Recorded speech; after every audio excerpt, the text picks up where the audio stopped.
Hello everyone, welcome back to another episode of Dungeons and Dice Masters. My challenge this morning is to be as quiet as I can for the next 2 hours, until which point certain people within the house will not be disturbed. But aside from that, I don't have any announcements. So, next week we won't be playing, so we'll be uploading an episode. I think I said last time we'll be uploading an episode on Thursday or Friday, so that no one misses out for that week, and then we'll pick it back up the week after.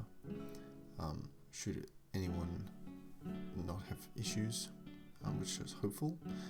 But aside from that, everything is pretty good. So let's dive straight back in. So, not too much different has been happening in Joran Village lately, as the party has been in Joran Village for a while now, and upon their expedition to the Umbra Hills and their return, they've simply been investigating and discussing their next steps, as well as infiltrating the Shade Master's house, finding a few interesting bits and bobs here and there. Returning from that, they made their way back to the tavern and the inn, and pretty much have just been discussing their next moves and tavern raving, and that's pretty much it. So we pick up where you guys had discussed you would like an extra day after the death of Kayla, the female half-elf that Korrivar had spent some time with and been murdered by an assassin. So we pick up where you guys are just outside the tavern, and the next day is yours. What would you like to do? We had so we're just waking up the morning after everything happened, so long rest and everything. Yeah, you've had your long rests, and you had a bit of a discussion beforehand, and now you're kind of you're outside like the door of the tavern. You were just about to do things, and I think Fish, you had something you wanted to do for the day. I was going to do something crazy and chaotic, and then I decided that I should probably brush up on my draconic instead. The 3 words you know. I know 2, but we can make it 3 by the end of the day. Brilliant. I'll study with Bashra, amongst whatever else he's doing. Are we all downstairs, or we're outside? We're outside the tavern.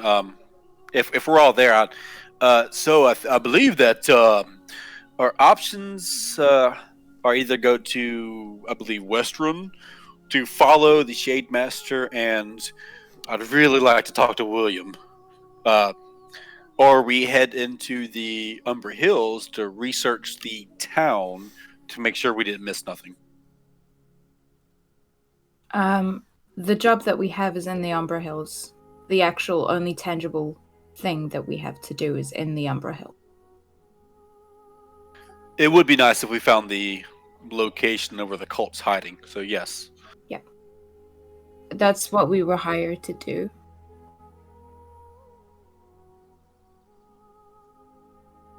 I would generally prefer to go that way first, and then we can go off to Western if it's still required. I agree. Umbra Hills is a lot closer than Westrun as well, correct? Yes. Yes. So Seems like the better option is to go to Umbra Hills. you're following us into the Umbra Hills there, Chicken Man? Are you following me into the Umbra Hills there, not Wizard Man? Are you walking first? Absolutely. Well, no, the chicken is. Then I'll follow you and your chicken. We're going that way. Good plan. Good plan. I whisper over to Adamus or to Kel, whoever's closest to me. Please don't let him know I'm a wizard. If Adamus had lips, he's just kind of... Cal already told me you're a wizard. You didn't hear that? I was whispering to Kel. No, and I'm Adams. telling you out of character. We're talking in character. Okay. No, you're good, man. I'm just messing around. Yeah, no, I understand. It's just.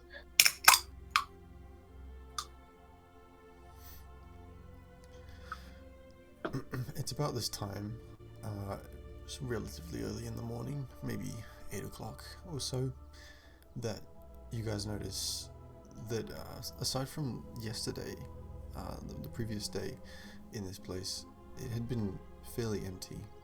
Not many people were around, as you'd seen before, prior to your visit to the Umbra Hills.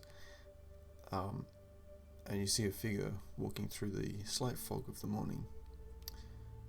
And this figure clears out as the fog sort of lifts as he comes through. And you see this figure dressed in sort of unusual robes and a rather wide-brimmed hat. Difficult to make out the face from this distance, but it looks to be fairly tall, fairly robust in nature, and it's heading sort of your way, though you are standing right in front of the tavern, so...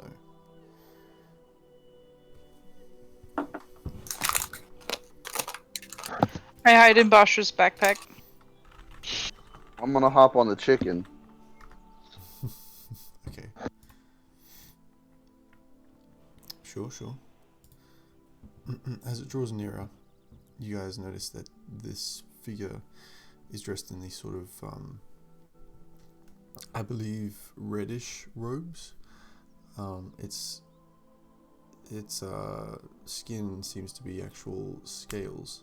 You recognize this to be a dragonborn of some nature, and they don't look to be carrying really any traditional weapons that you can see. It's pretty hard. The cloak and the robes are actually pretty well covering. As this person's walking up to, I kind of glance over at Bashra. Like, I want to note key differences. Like, I know Bashra has a tail. Does this one have a tail? Does he look like, differences? Well, Tarek, would you like to describe your character? Yes, he does have a tail. He's quite, like you said, robust. As you get closer, you'll notice, apart from a wide brim hat, on the right side of his face, he wears a mask, kind of Phantom of the Opera style, covering that side of his face. His eyes are like a piercing jade color, and he has a leather glove on his right hand, and his backpack comes up to his head, and you can notice things like an odd musical instrument sticking out and a teapot on the side. He seems a bit hunched over than usual, really concealing his height, and the scales seem very faded, as if he's aged. And the robes look like they were once really nice, but he's been wearing them for a long time, so the colour has faded. It's tattered at the bottom. He's not wearing any shoes.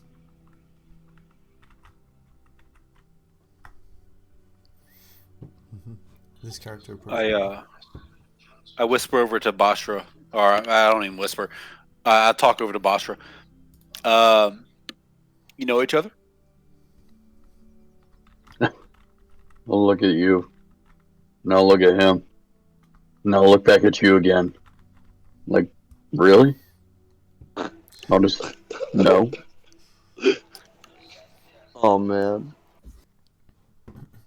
So Tarek, as you're walking towards where you've been directed the tavern is, you see this large group of strange individuals and a man riding a chicken.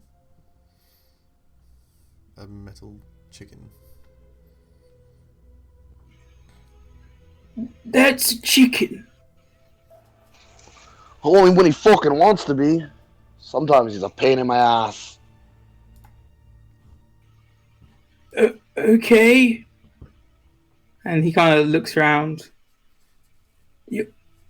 Is there anywhere here that serves warm water? Have some I water?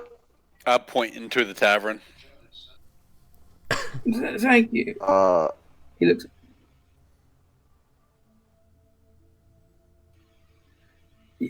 If you don't mind me saying, it's an odd collection, isn't it? He says, looking around to all of you.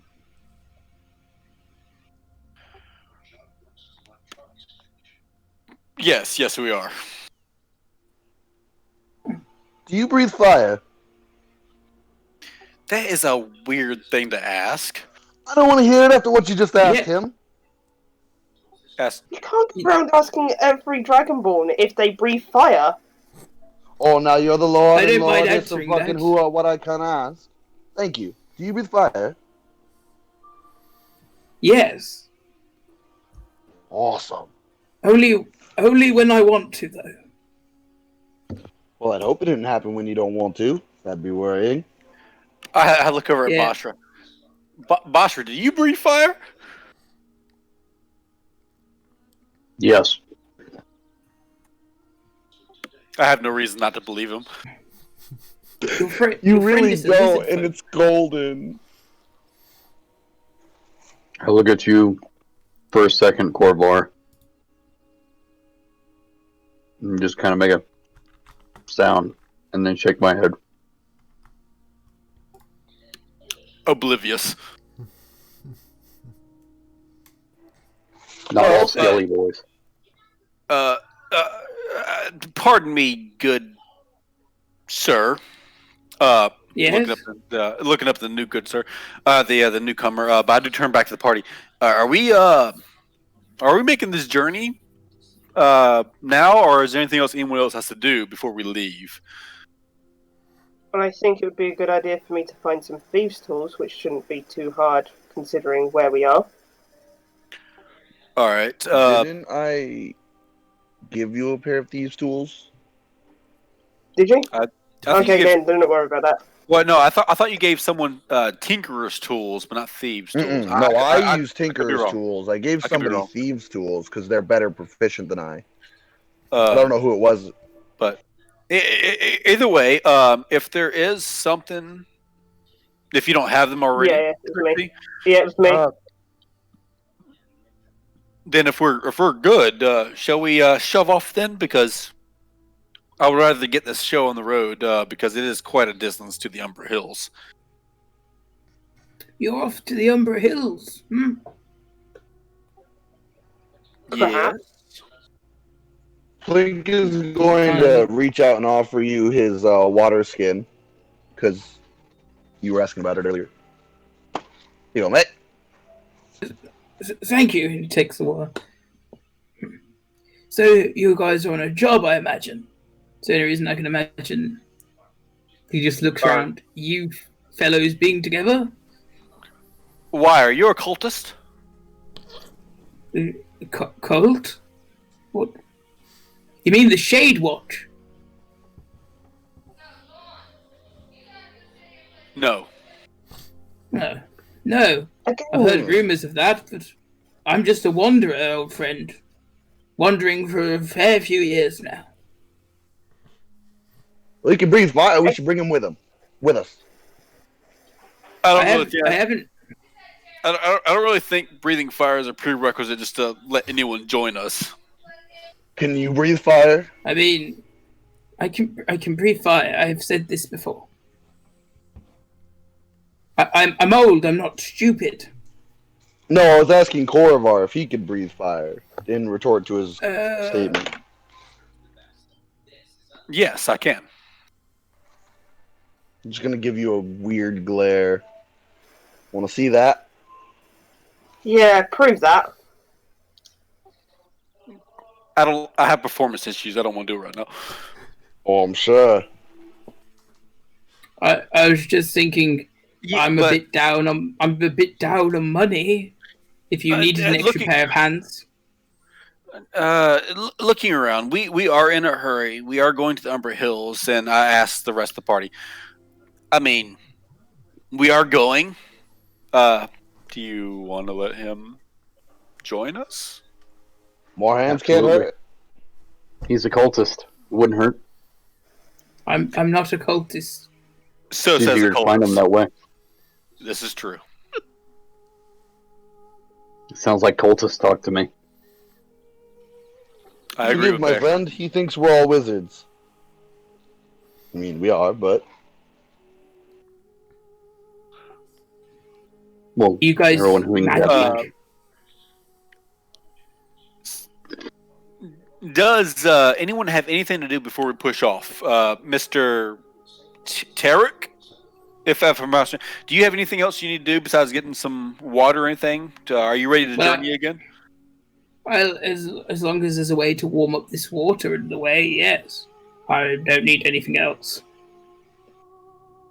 Well, we can all breathe fire. So there you go. Correct. Which, by the way, Tarek, looking at Korvar, you see a drow elf, ebony skin, golden eyes, silvered hair, roughly about his shoulders, wearing cotton-looking clothes, leather pants, a leather duster with a fur trimmed around the collar and the cuffs, with a tricorn hat and a very large feather.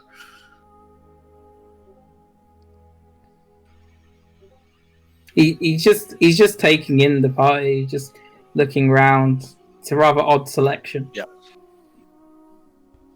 I will finally pop out of the I mean, backpack and see what's going on. It is a paying job, right? I mean, no one's exactly discussed money with me on it, but I'm here just for fun. yeah, I just nobody's need a paying bit me. of money to get me on to the next town. I just need a bit of coin to get me onto the next town.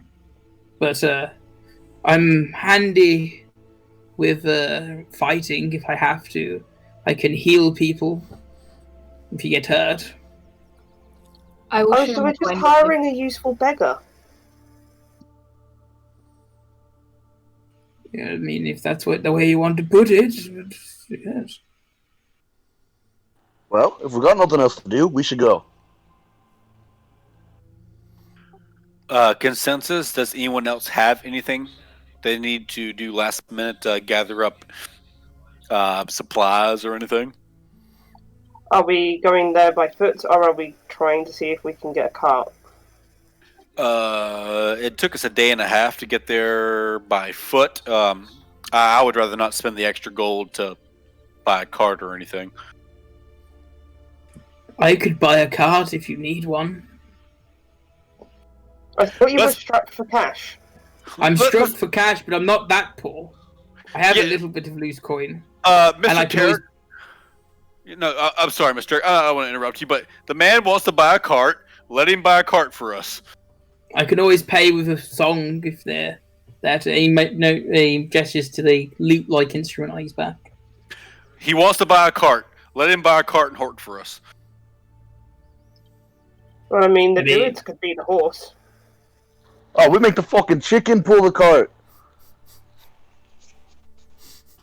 Yes, again, that is a I own chicken. horse, and I just pat Asher's head. He is a chicken, yeah. I made him. His name's S'more. I mean, Small I've never what? seen a chicken pull a cart before. All joking aside, let's just move. Let's save your money, Mr. Tarek. As much as I would like you to buy us a cart for offering, thank Okay. you, by the way. Let's just move. Okay, I warn you, I'm Plink's not. gonna look down. Go ahead, sorry.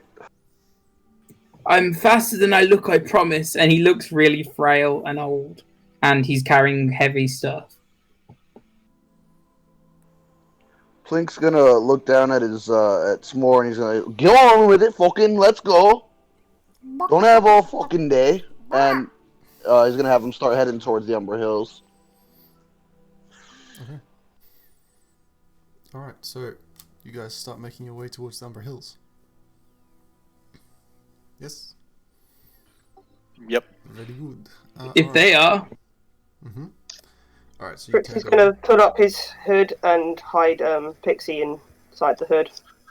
yeah. Also, just in case though, because I know how dangerous the Umber Hills is, I will cast Mage Armor on myself.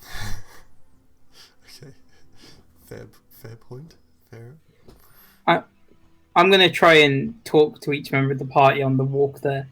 Just Alright. try and get to know them. If you could all make a perception check if you're keeping out on your walk, and I'd say a survival check as well.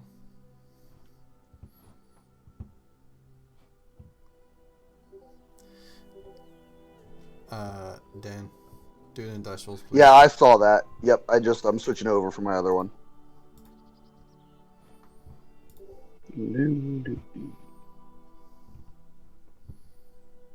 Who's got the Tabaxi character loaded?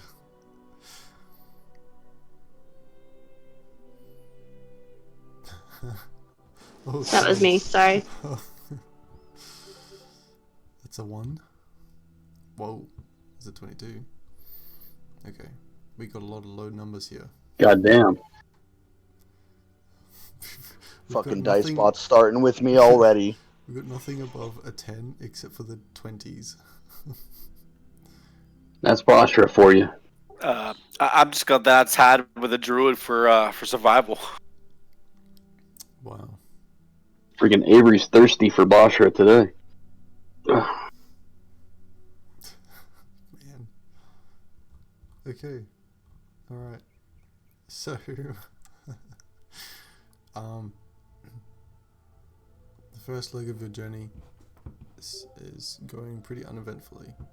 Tarek, if you want to discuss with the party along the way. Okay. As he's talking, you see him get out a torch and light it with his tinderbox, pour the water into his teapot, get some leaves out of his pocket, put it into the box and start to boil the kettle as he's walking. And he walks over to Adamus and he goes, "That's a nice suit of armor. Where'd you get it?"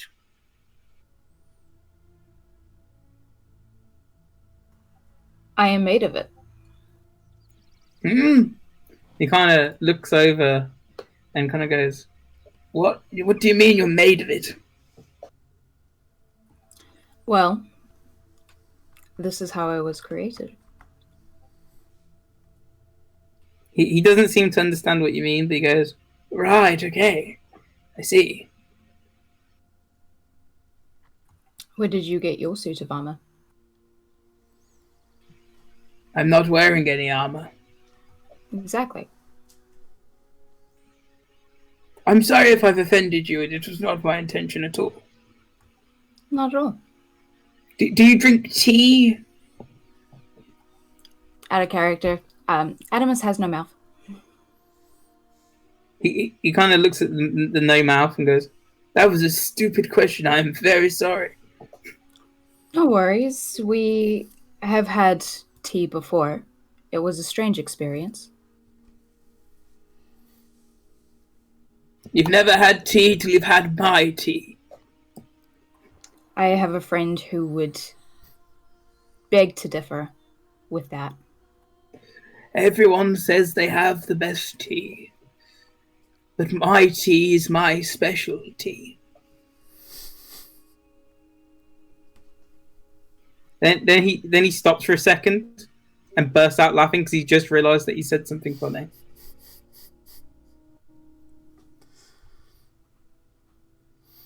So where are you from?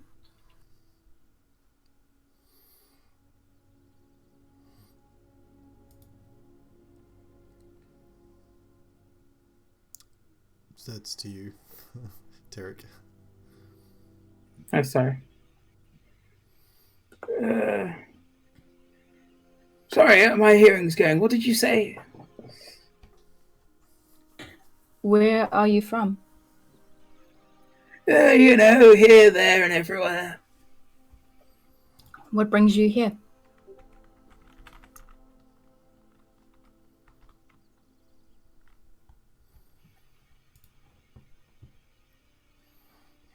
Derek? Hello? Sorry, I didn't hear what you said. I'm sorry. What brings you here? Uh, well, I've spent the last few years just mulling about, really. Going from place to place, making enough to live and get by. This was just another town, and I needed a bit extra money. I heard it was a bit expensive around here. You guys, I ran into you guys, and I don't believe in accidents, and I thought, well, money's to be made. You guys seem like interesting company. What the hell? What is that? And Miss is pointing at your instrument on the back. This is a piper. It's a instrument from where I'm from. I learned to play it. It helps make me some money, playing it on the street or in a tavern. You should play some for us. After I've had my tea, yes. Of course. Perhaps when we're back at the tavern. Perhaps, yes. If we were attacked by some wild animals, I don't want to be the one who attracts them, I suppose. I think that would be wise. Quite. And he kind of readjusts his mask. He goes, it's nice to know you. I'm sorry. I'm Terrick, and you are... And he holds out his hand, kind of shake with his gloved right hand. Adamus. Nice to meet you, Adamus. Very nice. And his grip seems very weak. Are you sure you're alright to make this trip? I'm fine. I'm not that old at all, really. I'm only 67. Dragonborn lived till 80. I'm fine. Alright, well, if you need anything, please let us know. Yes, of course. And he's still holding the torch under the teapot. As it starts to steam, he goes, ah! And he walks over and he pulls out 4 teacups, which look a bit like this. And he goes, does anyone here drink tea?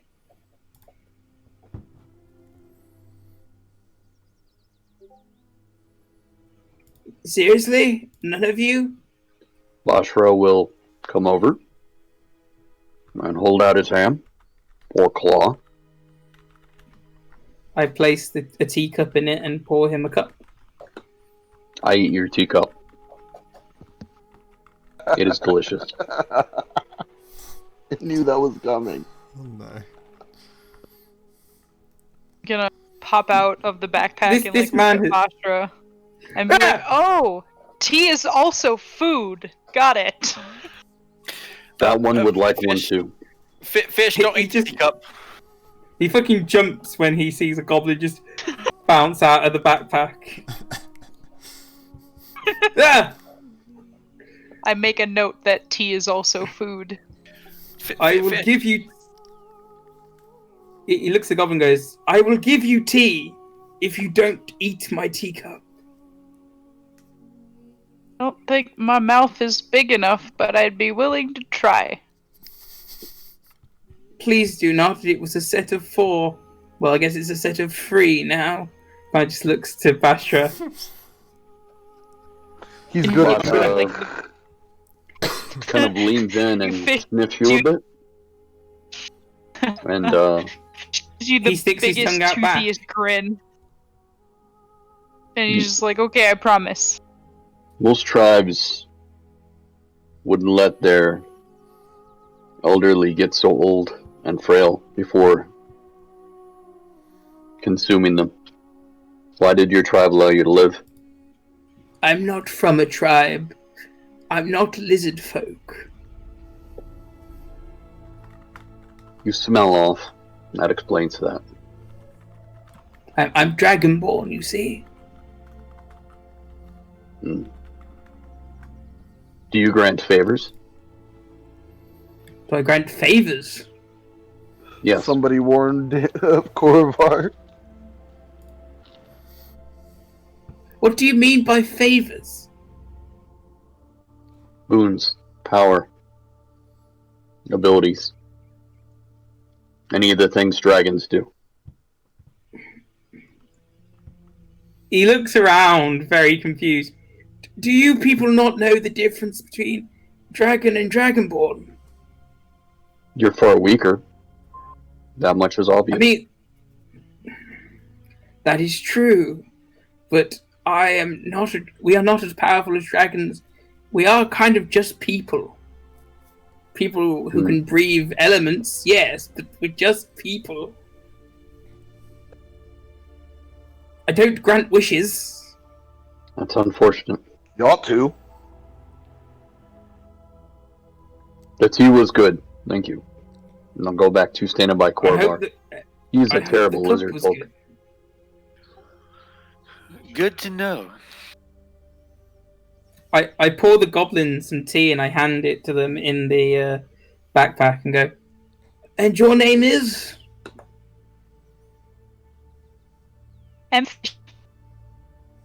Hello? I start drinking. I start don't getting speak tea goblin out if of the that's cup proper. like. Kai's having some internet issues. I see.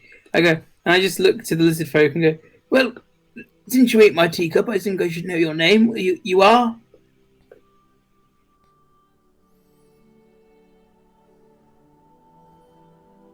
Hello, my lizard folk friend. Oh, Your name? I thought you were talking to the small goblin. Well, no, I'm talking to you now. What's your name? Soft ones call Sorry. me Bashra. Yes, so you're Bashra, I see. It's a nice name. It's a nice name. I'm Tarek. Pleased to meet you. Tarek? What does Tarek mean? I don't know, it's my name. Hmm. You should ask my... Wait, he's dead. You should ask my... Wait, she's dead too. Hmm. It's just a name. Yeah, out of character. Mine. Lizard folk don't do names; they do descriptions. So he's trying to figure out what to actually call you. So he's sitting there thinking for a minute.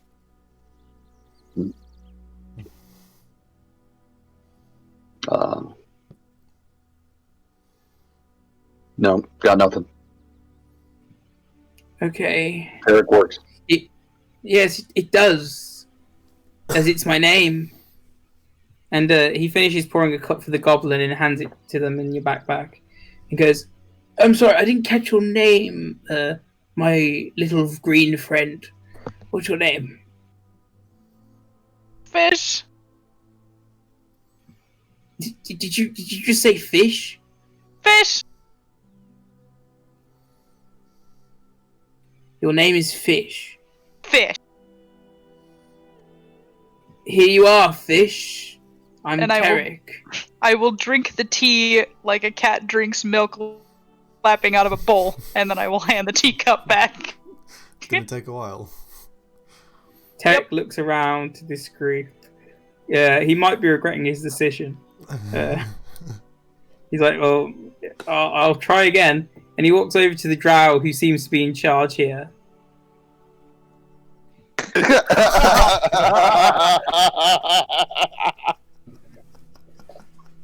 So and he pours a cup and offers it to you and goes, so you're the leader here, right?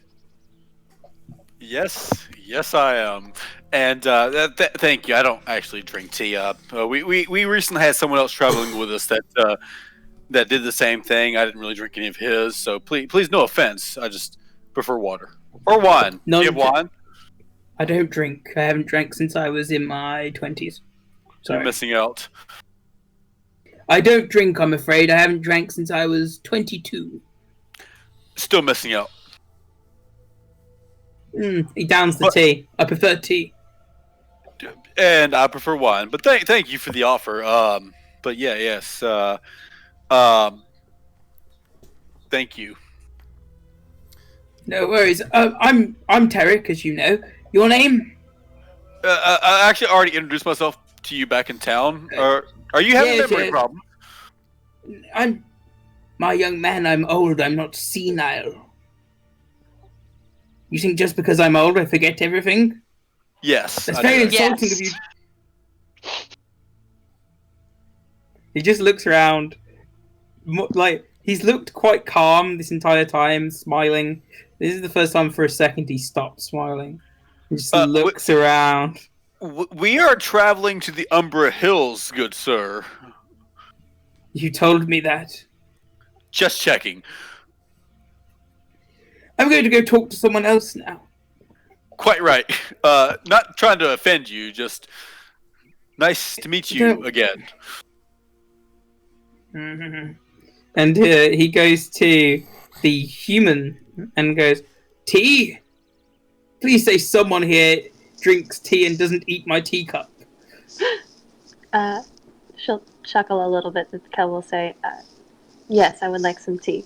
Thank you very much. Here you are, and he pours it and hands it to you. Take a sip. I think now, after that display, everyone knows my name's Tarek, and you are? I am Kel. Hey, nice to meet you, Kel. You seem She's like a pirate! That's very rude to butt into people's conversation. I don't care that she eats pie at a rate that is very quick. Close enough! Not quite. He means I am a pirate by trade. Ah, adventurer, swashbuckler, 7 seas and all that. I read a book on pirates once. Was it very How influential? long ago? I was a child! Was it very informative? It had a lot of pictures. Very good. I'm sorry, have I got it completely wrong? Not entirely. I adventure by boat, so there is that. Well, you know, sea air and all that is supposed to be good for you. You look healthy for it. And like me, I look like I'm a corpse, don't I? And he gives a little chuckle. I would never say such a thing. My dear lady, I'm 67. I look like I'm supposed to be dead. Are you dead yet? Have you drank my tea yet, fish? Continues lapping up the tea.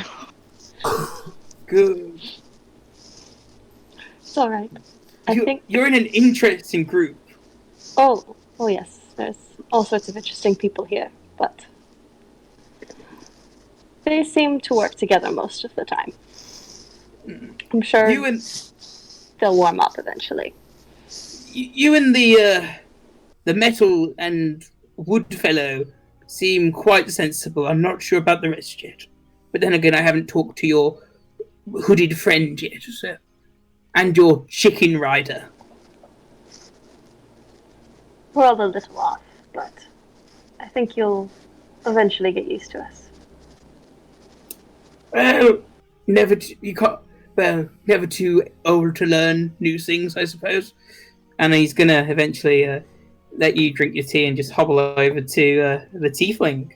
At which point, before you go there, at which point Adamus and I think Kel, I believe it was Kel, you hear this, and it kind of catches you off guard, and you look to your left, and there's on one of the rock faces, you see this just little, like really small, maybe 3 or 4 members of mountain goat. They're just sort of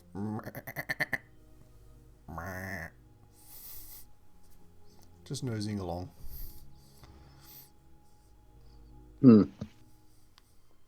Well, I believe that'd be a stealth roll. You don't see them. I got a 23 from my perception. You see them. Make stealth roll. Well, like, which I was just about to ask actually, how are all of your rations going? that's a good question. I mean, I get the sense that Basha's just about to restock. Yeah, that's kind of the reason I was doing that. I hope so, because I'm out. I got 10 rations, but that's only because I've been eating literally everything we run into. Yep. Okay. So what's your roll? Oh, sorry. Not great. 11. In his backpack, do I have to make a stealth roll as well? No. This is on Okay. him. Check the passive of a goat. I know. Isn't D&D awesome? What is the passive perception of a billy goat? How many hit points does a trout have? It's like, this is terrible. This is where The answer to that is 2. It's 10. I know for reasons. It's a passive of 10. Cool. I'm hunting. Alright, so you managed to... You managed to sneak around the mountain goats that seem very focused on the rest of your group as they start walking past, and you sort of circle around one of the rock faces. Okay. Since I have claws and a bite, can I do claw bite? One on each target? Sure.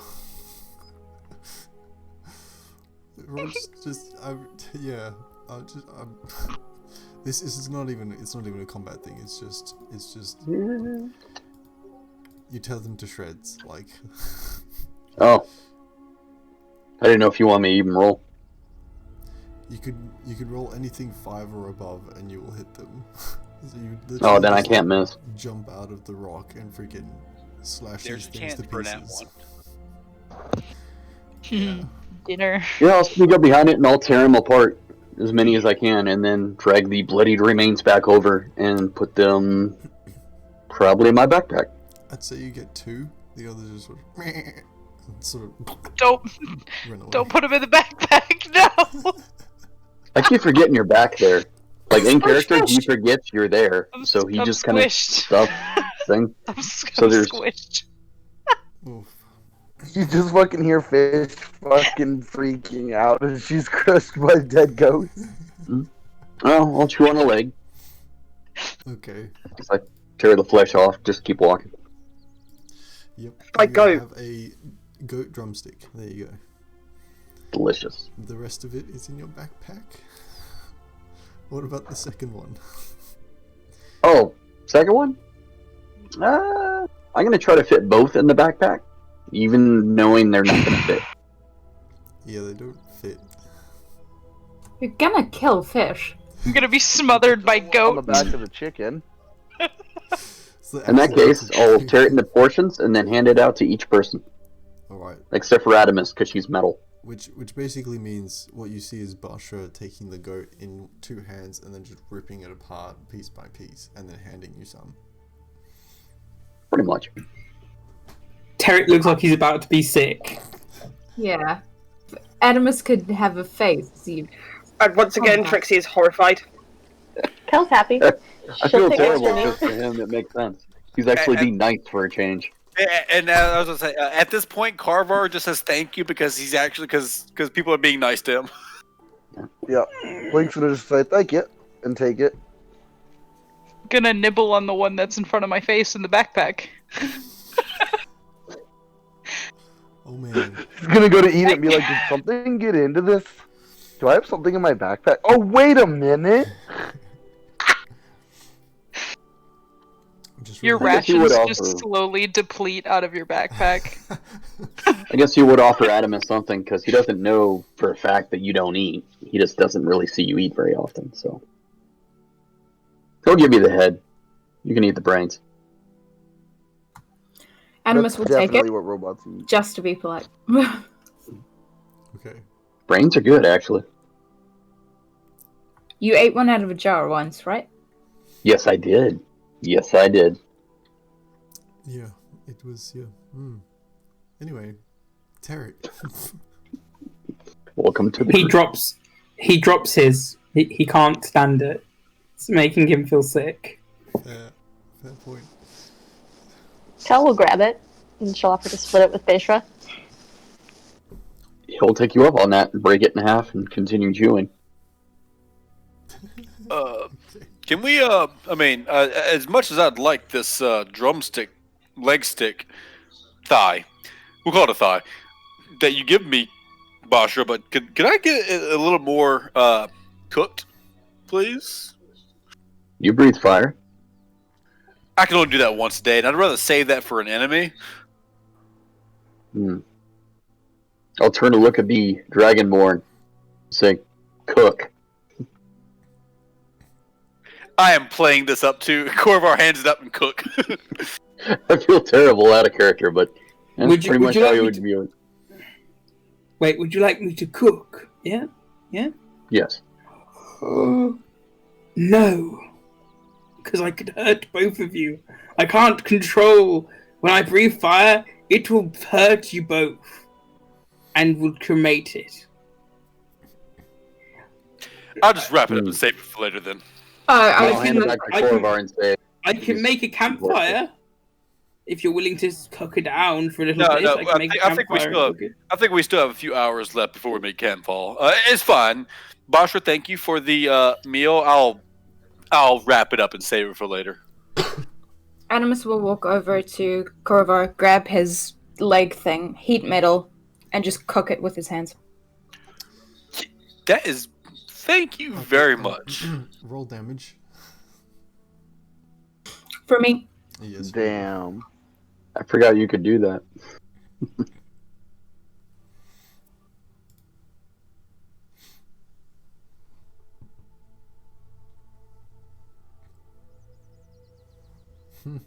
You take 5 points of fire damage. But you do slowly cook the chicken. Or the goat, I should say. It'll take a little while. But yeah. Well, thank you, Adamus. I will snack on this the entire way. If there's something you need, please let me know. I would be most happy to return the favor. Animus just nods at you.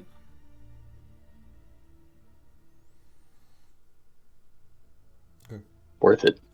So did you guys want to fast forward? Or do you want to keep chatting? Fast forward at least until the night, in my opinion. Yeah, I'm good with that. Okay. I don't mind. Alright. So, munching on your goat leg for the next leg of the journey, you guys make your way through the Umber Hills. Now, as per usual, there is no wildlife beyond that point. So whatever rations you manage to pick up, thanks to Bashra, those are what you have, aside from what you already had. But night begins to fall, and fog, interestingly enough, settles within the Umber Hills, leaving very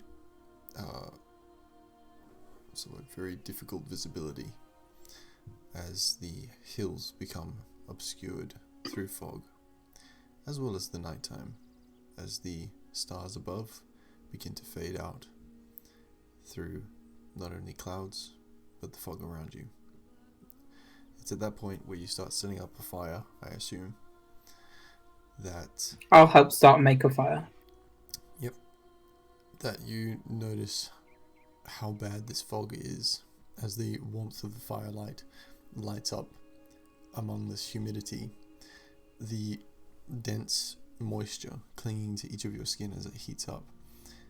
You realize you can't see maybe 2 meters in front of you. You have to stick pretty close together if you want to see each other within visible range. And it's slightly uncomfortable to be around the heat in this sort of humidity. But, And we are setting down camp here, correct? yes. I would like to prepare and cast alarm on a 20-foot area around the campsite. As I just kind of go around on the back of the chicken, tinking on with my wrench, just kind of knocking on things, going, "That'll do, not that one. That'll do, not that one." All right. Yeah. Cool. So, you set up for the night. If it's okay for everyone, I have a few things to work on my spellbook. I'll be glad to take first watch. I gotta work on something too. I'll sit up with you. Okay. Or I can take the other watch. Your choice. Well, I don't honestly don't mind the company. I gotta finish a few equations. All right. Well, I won't bother you now. I'll be working on my own things. Thank you. I could take second watch if all's the same. I would understand if you'd want someone else, since you've met me today. I will finally squirm my way out of the backpack and breathe a deep breath. I'm frozen. Offer to take that watch with him. Man, It was so traumatic. It killed her in the backpack. Yeah, I didn't really catch a word after that. Oh, God damn it. Watch me dragonborn. I'm just going to assume Fish is staying up with the Dragonborn. Yeah, because poor Kai, man, you're cutting out worse than anything. Yeah, more than cookies. Alright. So, any takers for third watch, or you good with first and second? Yeah, I'll take third watch.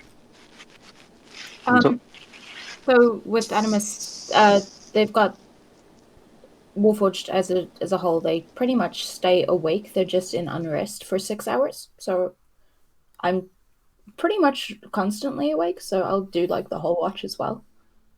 Mm-hmm. Yeah. Okay. With sentry mode? Make perception checks.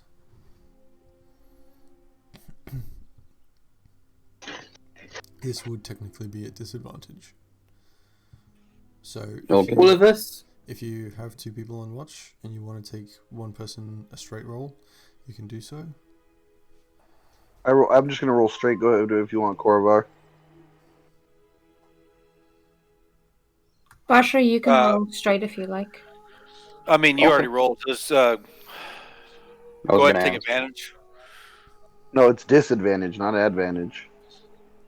Well, no, I was helping you out. I mean, you already rolled, so okay, right? I don't know. Distracted by all the different things I think you could cook with your heat metal. I'll stare at you the entire night. It's probably really awkward. Yeah, it would be. Yep. Who else was doing it? Well, no. What's his Plink?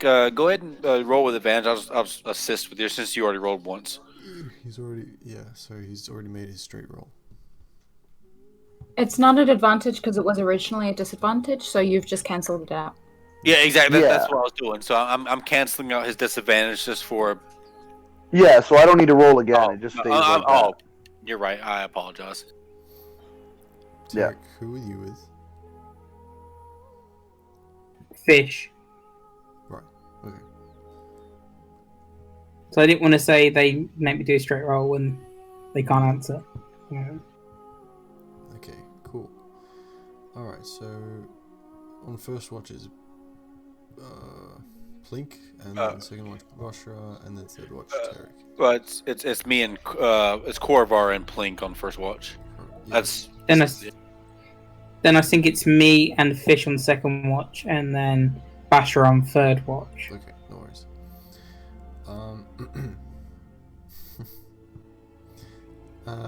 Throughout the night, as you all sit up on watch, aside from the fog, you hear a couple eerie noises. They kind of sound like moans, but you don't see anything.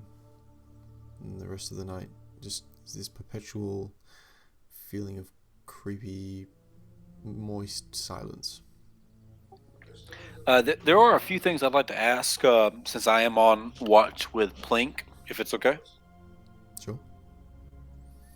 While I'm going through and I'm researching the two spells that me and you talked about, I did just kind of like almost out the side of my face while I'm looking down at my book. Plink, would you mind if I ask why you're looking for a wizard and why you're so intent on that? Alright, listen, mate. So, like, I make stuff, right? You can see that. I'm sorry. You're what? I think you're speaking Gnomish. I make stuff. Yeah, well, and it is a very Well, impressive chicken. I made a thing that only can be used by wizards. I learned it by admittedly breaking into a wizard's tower and taking apart his stuff. I just want to know if it works. If a wizard likes it, they can keep it. If you don't want it, you don't have to try it, friend. I understand. Pushy. I get it. That's why I made a chicken. What do you think this hat? Correct. What do you think this hat actually does? From what I was told, and mind you, this is mostly eavesdropping. I understand that it unlocks the ability to access more spells than you're typically capable of.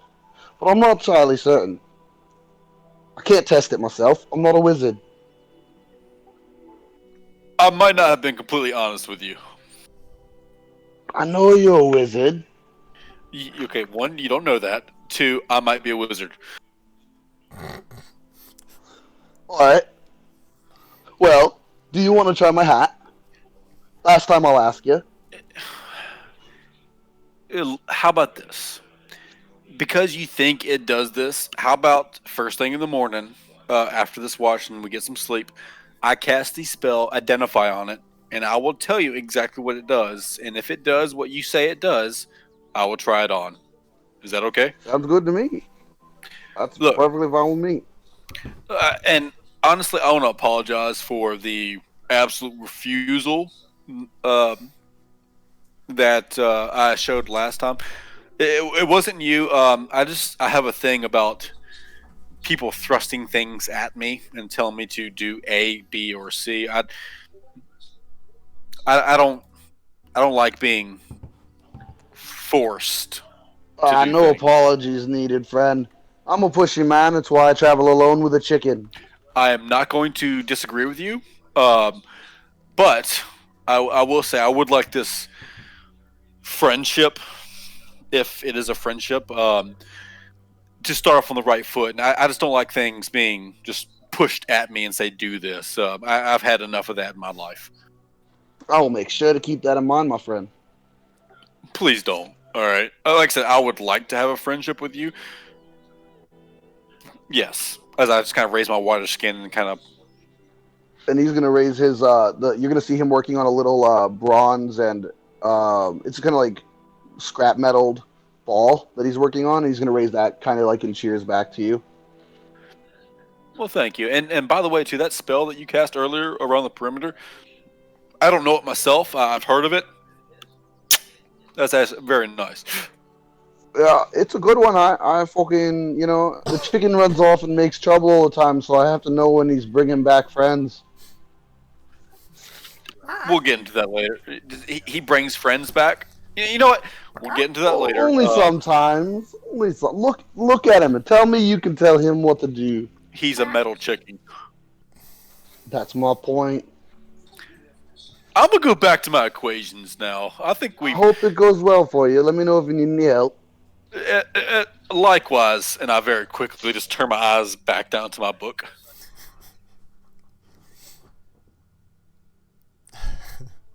Okay. First watch is complete. Does anyone else want to make use of the night, or do you want to skip to the morning? So you can't. So how big is our camp? Because you said you can't see 2 meters. That's up to you. Within.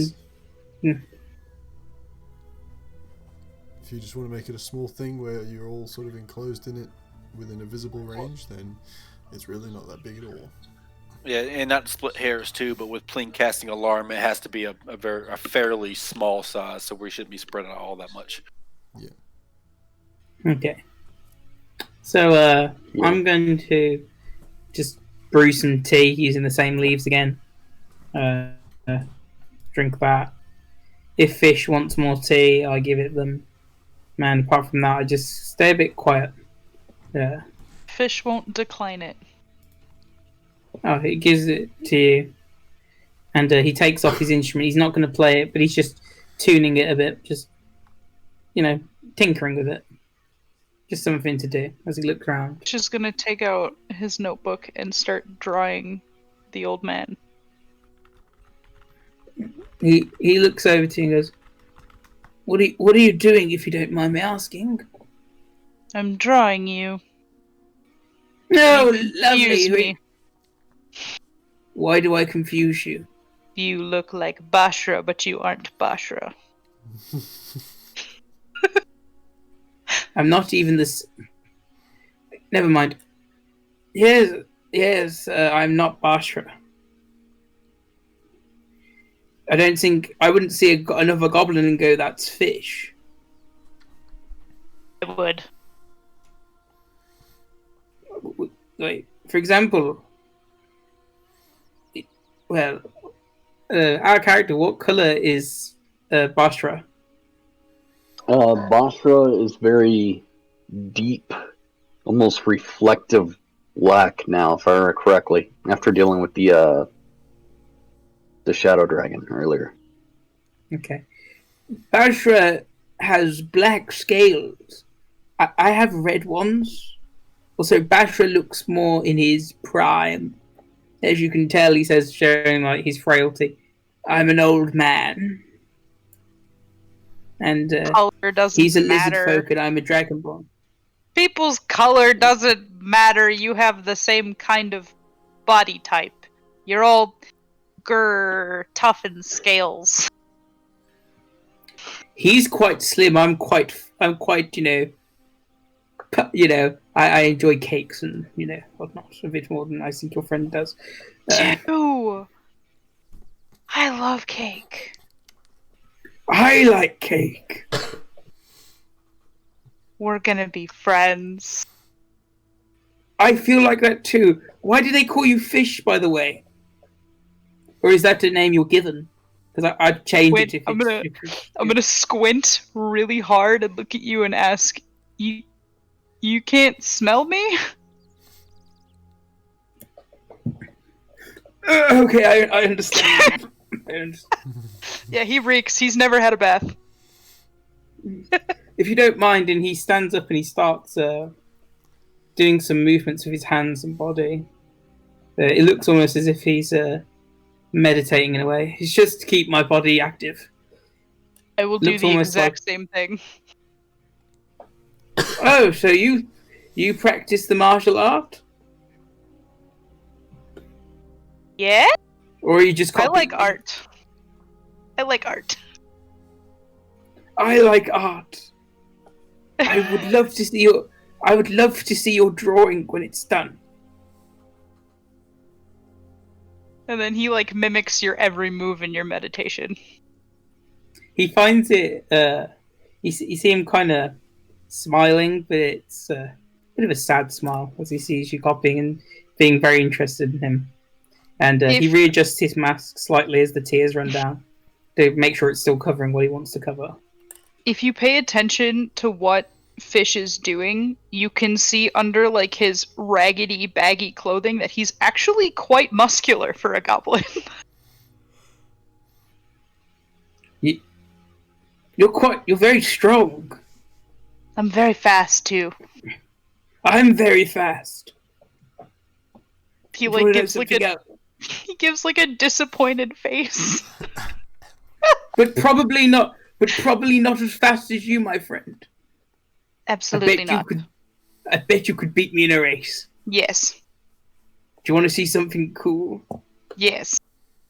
And he opens his robe a little and he reaches in and he pulls out what looks like 3 wooden poles connected by chain. This is my weapon. Stick. No, it's a staff, and it's a 3-section staff. I swing it around and it hits people. Bendy staff. I like it. It's special. It's a special staff. Does it hurt? Yes, that's why it's a weapon. That's a good weapon. But I don't like to use it that much, he says as he puts it back. I like to use my head. I just don't like fighting that much. Fighting is fun. Killing is bad. I'll agree to that. Killing is not good. I only fight if I must. If there is no other option, I will, engage in the nice fucking punching people. But, back in my, I've had enough fighting in my life. I just prefer to sit around. I flew across a bar once and headbutted an orc in the face. That would have been very impressive. It was fun. It sounds fun. What didn't seem fun was being nearly suffocated in that lizard folk's bag. I ate most of it. You adapted to survive. Clever. I mean, it's meat. Meat is good. Raw meat. Delicious. You could get very ill from eating it. I don't live long anyway. How long do goblins live? I have no idea.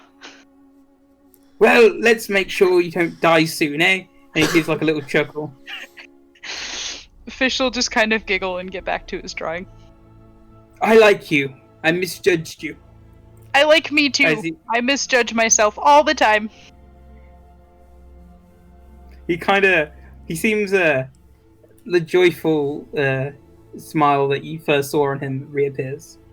He's like, and he looks over to the Warforged, and he's just like, "Can they hear me?" No idea. Fair enough. It was very cool how they cooked that food. Do you realize what this means? We can have tea whenever we want it.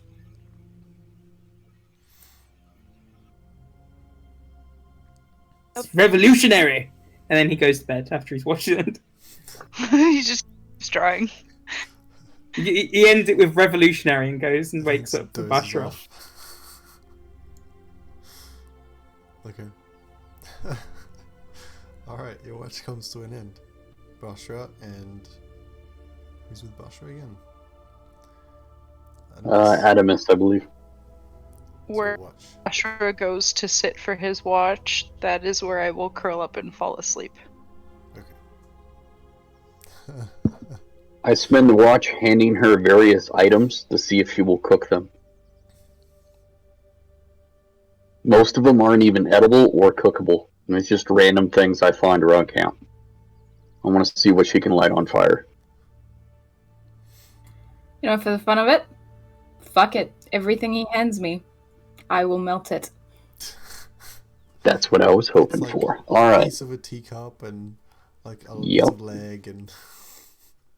Oh, if there's a teacup out, I'm gonna let her cook it and then I'm gonna eat it because there's no teacups out. They are in my bag. Like shrapnel from the teacup he had. I mean, probably not the worst thing he's eaten. Okay, so. To be fair. So you're casting heat metal on this? Okay, cool. Well, the ceramic, the ceramic, doesn't do much. Some of the color fades a little bit. It's just a warm piece of pottery that you eat. The meat of the goat is obviously very tasty, and then I don't know what else you hand them. Piece of wood, a rock, anything that fish had stuck in my backpack, anything somebody had left laying around camp. Corvar's book, if it's available. Probably not. Yeah, no. I want you to freaking out. Adamus wouldn't do that anyway. That's too bad. That would have been fun. The wood does not burn. Damn it. Yeah. But it now has a hand-shaped scorch mark on it. Most likely. That's good to know. Yeah, that's pretty much what I do. Keep myself entertained. If your forks were in my backpack, I probably handed them to her. No! That would explain the nat 1. I am not paying attention to anything else. I am fascinated by this thing. So you get handed a few forks. Adamus will take all but one and just kind of crimp them in and kind of like shape them. So there's just like one giant multi-pronged fork. Yeah. Yeah. And there's like a pile of random stuff that's been burned just off to the side of Adamus. And then on the other side is the pile of edible food. And I'm just going to leave them both. You'll eat them both? Oh, I'm going to leave them both. Leave them both. Okay. Yeah. Alright. So as... I like the other option. As the light comes around through the fog in the mountains, you all wake up and find Bashra and Adamus sitting there going through all the things that they've apparently... looks like they've burnt. Fish, you wake up in the cold dampness around Bashra and find a bouquet of forks in the vicinity. I think he just like starts crying and walks over to Kel instead of Bashra and just sits down by her instead. He just looks broken-hearted. Oh. But they're fork flowers. Out of character, that's rough. In character, Bashra doesn't get a flying damn. He's just like... I had 8 forks, guys. Now I have 1. Yeah, Cal has a mess kit, so she'll give a fork over, but she'll also explain that the forks that Adamus made look very cool right now. And it's like a multi-tool fork. I'm gonna like hug the fork and continue crying. So sad. Trixie's gonna go over and is gonna hand back the fork that was handed to him. He's just like collecting these forks and hugging them and crying. Tarek sees a crying person. He can't leave that, and he walks over and goes, "What happened? Fish? Everything okay?" They burned forks. What happened to your forks? Adamus is gonna go grab the bouquet of forks, bring them to Fish, and just say, "It's not a 3-knife anymore. It's a 21 knife now." He like sniffles and like stops crying for a minute, and then he takes him and hugs him, and he says, "Don't hurt the forks again." Adamus just nods and kind of backs away. Tarek is going to take the fork out of his mess kit and give it to Fish. He's just like collecting these. He's like collecting these in a pile between his legs and just like hoarding them. Oh man. So now, Fish, you have one fork with a slight bit of rust on it that seems calcified from a little bit of salt on it, which would be from Kel's mess kit. You've got a fork that is unusual design, handed to you by Tarek, and I'm not sure what Trixie's fork would look like. Perhaps just a plain one. Just because I want to hear you describe it. It's just the fork that Fish handed to me in our first episode. Or in my first It's from the tavern. There you go. So it's a tavern fork. So it's pretty generic. Just because I want to hear you describe it, DM, Plink would also give her his fork. So Plink comes over and sees you crying and gives you his own fork, which seems to be this... it's kind of like a cake fork, except the end of it where like the handle is kind of engraved with these sort of gears and cogs. It's pretty unique. Hell yeah. Cool fork. Did I just make a side quest? That one's a collector's edition. I think we made a side quest. I have to find all the different forks in the land. Okay, so the day is yours. You can still only see about 2 meters in front of you. It's gonna, yeah. Are you guys gonna set off now? Say you have your breakfast and everything. I did promise Plink to spend a little time to cast Identify. It's just 10 minutes. Yeah, Plink is gonna, the chicken actually will walk up to Corvon and he's gonna say, "When you got time, I got that hat ready." I would have said just to save time, I would have done it just over breakfast while everyone was eating and cooking and all that. Right. Okay. you cast Identify on the hat. Blink. It is a hat of wizardry, and if you give me a second, I have a photo of it, of the stat sheet for it.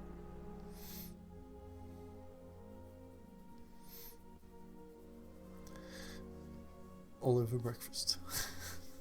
Which is breakfast of goat. Trixie's going to put one of his ration packs in his pocket, and with one hand he's going to eat it, and then with the other hand he's going to start throwing his daggers at a tree, and then collecting them, and then throwing them again, just over breakfast. Makes it a bit difficult when there are no trees around. Oh, if there's no trees, then he's not going to bother. I'm going to eat the mutton. I like it when it's cooked, just not when it's raw. Being handed to me after being ripped apart. When it's the freshest. So throughout the night, you guys have all gathered this rather uncomfortable moisture on your skin. That's by this stage when you wake up, you've noticed that it's kind of like you're sweating, but you're not hot. It's just water that condenses on your skin and drips off perpetually. I did look over at Plink.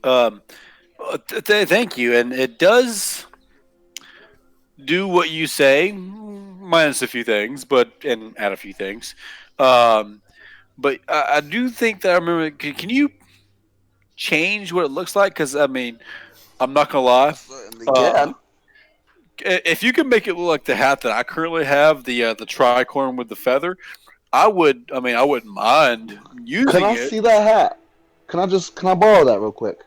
As long as you promise not to mess it up. Yo, give it right back. I'll give it right back. I very hesitantly give him my tricorn hat.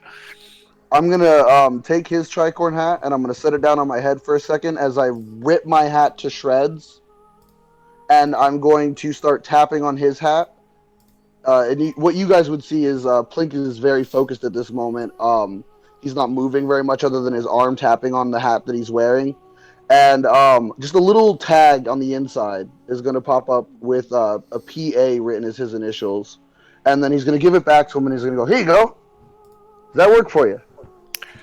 I will actually wear that as I put the now wizardly tricorn hat upon my very regal brow. Sorry. While this is happening, Adamus, having seen Fish be upset, will go over, grab the bouquet of forks from him, and make a crown out of the forks for Fish. With heat metal? Yeah. I'll cast it and take the damage again. Also, roll me a sleight of hand check.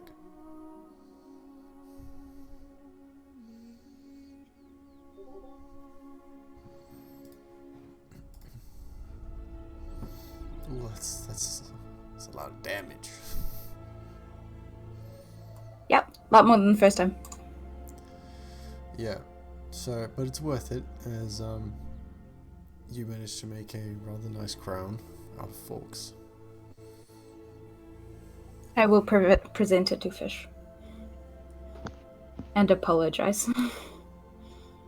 Put it on my head with tears rolling down my face, and then I just hug Adamus's leg. Alright. That's it. I'm gonna walk over to our leader, Korovar, and go, "Are we continuing on today in this fog?" Well, yes. A little fog isn't going to stop us. We just got to proceed a little cautiously. I do test this out as I say that. I do cast dancing lights and kind of flick it into the fog. Am I able to track them past a certain point, or is it still like it's that thick of a fog? I mean, you can see the glow of the dancing lights within the fog, but you know, it's not like fog elimination, you know. I have something that might be able to help. Well, I can only do it once. if you can only do it once, I would probably advise to save it till we need it. I mean, we can proceed forward. It's just maybe just take it a little easy and just look out ahead. If it gets to the point where we really can't see at all, I'll use it. I'll tell you what I'm going to use it then. Basra, right? That's the name. Yes. Come here, you. Is that what? Come here. I'm gonna kind of meander over and then look down at this small-looking fiery gnome thing. You're the big one. I imagine you'll be our meat shield. And I'm gonna snap my fingers and cast fairy fire on you. Alright, well, look at myself glowing, I guess. I'll try to drop stuff on it. No, it doesn't catch on fire. I'm not... I'll look at you a little confused as to the purpose of this. Just to make sure that we see the shit around us. So when you go forward, we can see shit. Okay. How long does fairy fire last? It's only a minute. I was gonna say I didn't think it lasted that long. No, it's not very long. It's just for when we start to check off. We heard weird noises in the night. Ah. And now those weird noises will have advantage on attack rolls against Basra. Yes, they will. Oh, do they? Is that how that works? Yes, It that absolutely really is. does. If anyone hurts But- Bashra, I will kill them. The artificer. Basra doesn't know that. He just knows that he looks like he's glowing. So he's like, okay. I thought that it just Oh. lightened the area around him. Sorry, I must have not read that part. That's fine. What? Corval, you're doing the robot. He's been frozen. Okay. Anyway. So, I would like a group survival check. I need one person to be helming the trek into the Umbra Hells. Just to be clear, Fairy Fire does still reveal the area around Basra, correct? A little. Or as enlightens much as the Dancing things around Lights him? does. Yeah. It's sort of Okay. like if you've played COD and you've got like your wolf sense up where you can see enemies like through a wall and it just kind of highlights them. That's what Fairy Fire does. It highlights the target. Yeah, But it makes because I easier put it for on him to- Basra, does it? I thought it was in an area of effect around where I sent it, where I targeted. The area of effect is how big of an area that the creatures inside that area are affected. The effect doesn't highlight an entire area. It highlights one or two people that fail the save, and it literally just does that. It makes them an outline with a color of your choice. Makes it Well, easier for you then to I'm not. pinpoint. Can I have not done that then? I misunderstood the spell. I mean, I'm fine with either What I way, was reading. to be honest. I mean, if you would rather it already happened, that's fine too. But I just misunderstood the spell. So I mean, it depends. Has Plink ever cast Fairy Fire before? probably not. Most of his spells and whatnot, he's learning through ripping shit up in wizard towers and testing them out at random intervals when it comes up. Then I'd So, say that he's honestly- just learned what Fairy Fire does. Yeah. All right, that's That fair. would be what I would say. That's fair. I learned I glow. At least you won't lose Basra. Yeah, it's true. It's hard to lose me when I Out of don't want to character, be lost. my bad. Dude, it's all good. Am I back on? You don't see me? Hear me? Alright, Who's helming? Oh, we can Yeah. now. Who's helming the survival check? You can have one person assist you. I'm pretty good at survival, but I don't know what everybody else's survival rolls are. I can help. Mine's a +3, so 3. I imagine with my size and the fact that I'm a glowing neon walking stick, I'd probably be in the front anyways. Which Adamus will back you up. I think the moment has passed for that, but I do question Plink's decision on that one. I know that as well, or that spell, but are you sure that does what you think it does? I had no clue what that did until just now. That's what a cultist would say. Yeah. That's what a cultist would say. So am I just making a survival check? Yeah, so who's helming?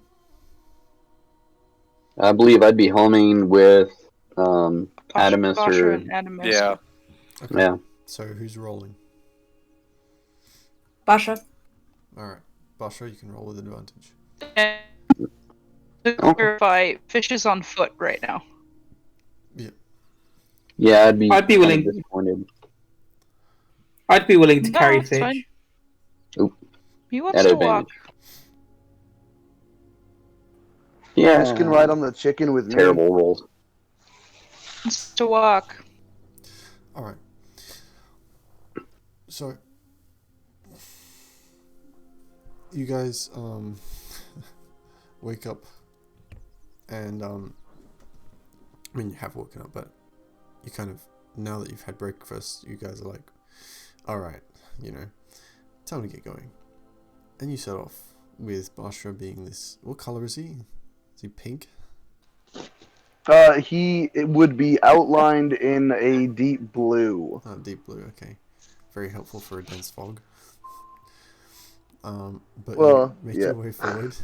This sort of deep blue and black scaled lizard folk as you move forward. Basha, you get the sense that you're going the right way. It looks familiar. The rocks that you passed and the sort of stone outcroppings. Some of the path that bends and winds through the mountains as you start making your way up and down and around a few places seems familiar.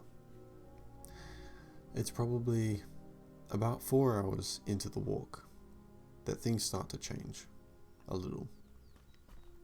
Things get a bit snowy, which is strange. The fog starts to clear a little bit and you can start to see, 3-4 meters ahead of you, and the rest of the party is visible quite clearly through the fog. Though you can't see much of the larger surrounding area, you do notice that the terrain around you is now a colder, snowier terrain. The rest of you notice this more as it affects you a lot more than it does Basha. As things start to get very brisk, as it was cold already, but heading up to where you are now, it's definitely biting into the skin a little. But nevertheless, you continue to push your way forward, and at some point as you come around one of the corners, you hear this, and then you hear like another couple of them.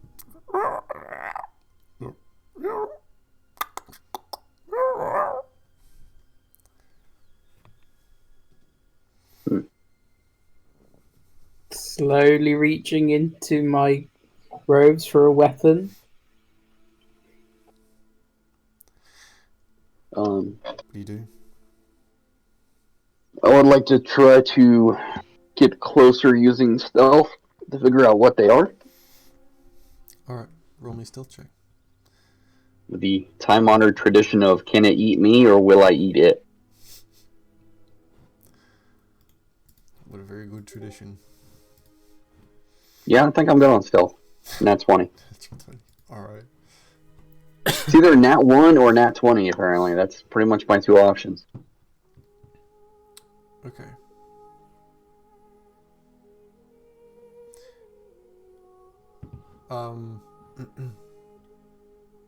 Okay. So, I'd like you to make a perception check as well as you doing this so that you can actually find what you're looking for.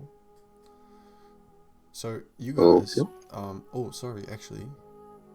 No, never mind. This is like hours later. Yeah, the fairy fire's dropped.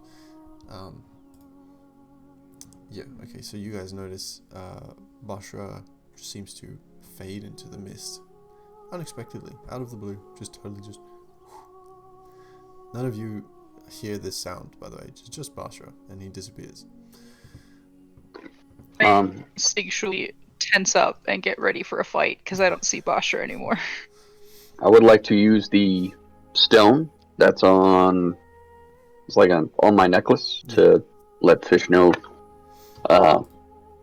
something bad up ahead, maybe. That's pretty much all I'm going to tell her, to be honest. Okay. Where? Because all I see is I'm just going to say ahead of me. Okay.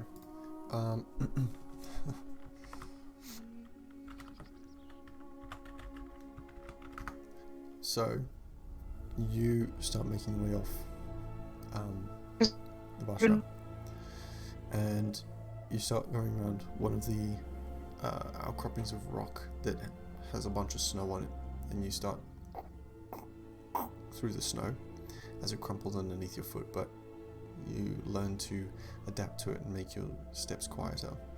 As you make your way around, you see this rather large, I think it's a nest from what you're familiar with, and in terms of nature it just looks like this massive bramble branch, dried twig with like a couple of offshoot green leaves here and there.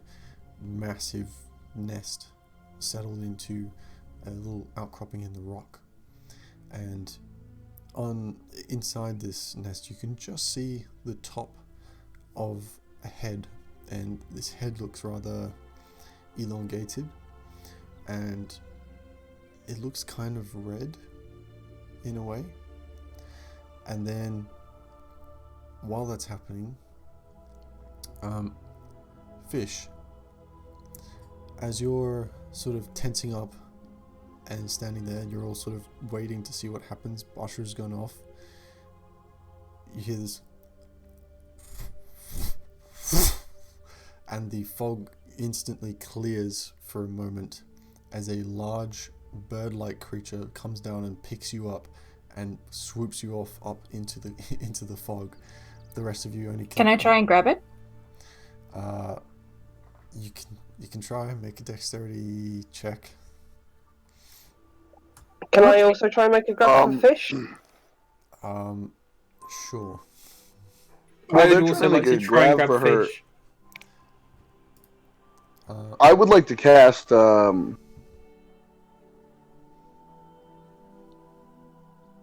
Let's grab the fish. Sorry, I'd like to New cast game. jump on myself and jump onto the bird.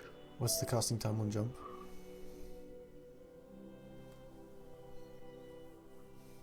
One action. Okay. Trixie, make your dex check. That would triple my jump speed or jump height for a minute. Sorry. Yeah. What's your strength modifier, Plink? Or the score, rather.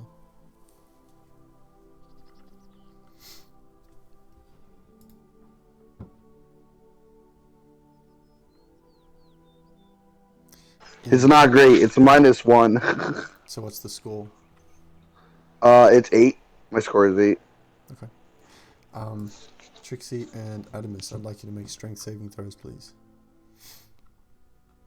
I was also going to try and grab Fish if the first attempt failed. That's okay. Well, Trixie and Adamus got onto it pretty quick, but you can try and grab one of them. Okay. Make a strength saving throw.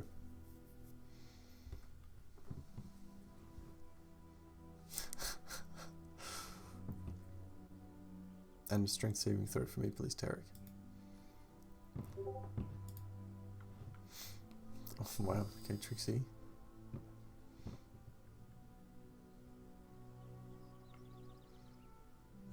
How do I make it a save, not a saving throw? S instead of C. Yeah, S. Thank S you. for save.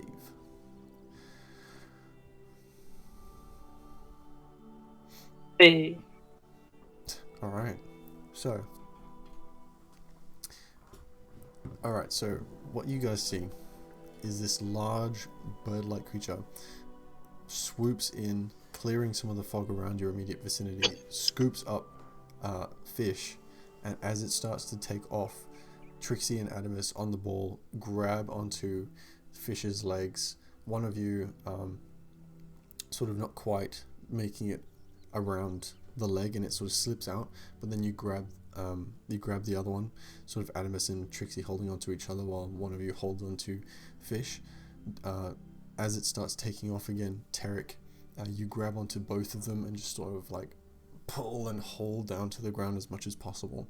You hear this as it sort of is trying to take off, and as it pulls away, Fish is released from its grasp, and you hear this and then the fog encloses above once again. Can I make like a nature check to see what that was? 1 second. Make a check. Fish. I'm going to readjust my hat badassly. Yeah. I'm just gonna scream danger in Draconic. Fish, you take 3 points of slashing damage as the talons of this creature like slash into your skin as you're pulled from its grip. Scream danger in Draconic. The second that Fish is down on the ground, Trixie is immediately going to sort of like move away from this pile of people and just like try and avoid being touched any more than necessary. Okay. Plink, Hey. it's at this point that you finish casting Jump on yourself, and this is where we pick up back with Bashra. So you guys aren't very far from each other, you know, you're only 15, 20 feet maybe, with Bashra around the corner, but you don't really know where Bashra is. But Bashra, as you're approaching this nest, you can see the figure within the fog, and it's a bit hard to see.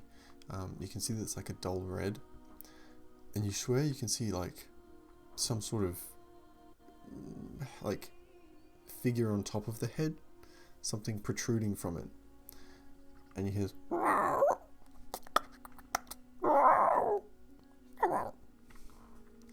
and then you hear this screech from behind you from the party, and you hear the flapping wings as it takes off in the fog behind, and then you hear in Draconic danger from Fish. Alright. Is there still one in front of me? There's still one in front of you. Okay. I am going to rage and then leap at it. Alright.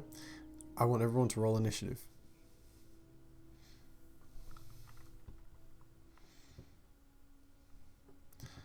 Once we've rolled initiative, I think we will take our break, and then when we come back we'll jump straight back into whatever this turns out to be. Sorry, I need to... Are we not doing the in and join, or are we just rolling straight? I need to do the thing. Yeah, he's got to start it first. There you go. There we go. Join.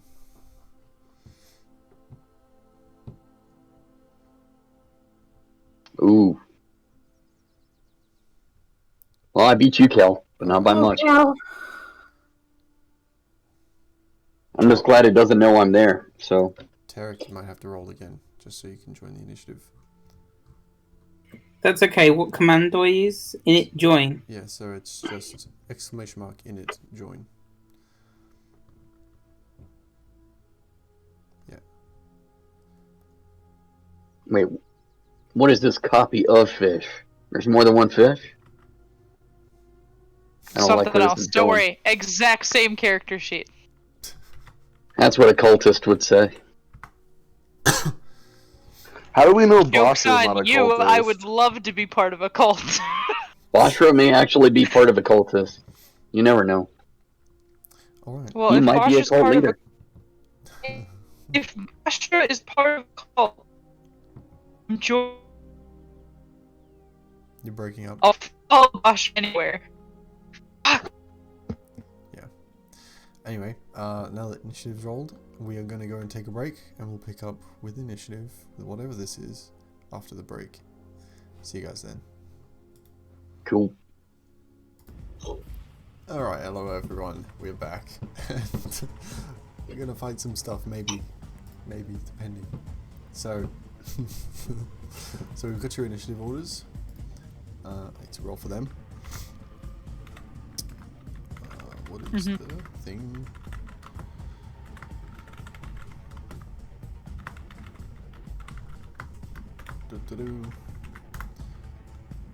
Okay, cool.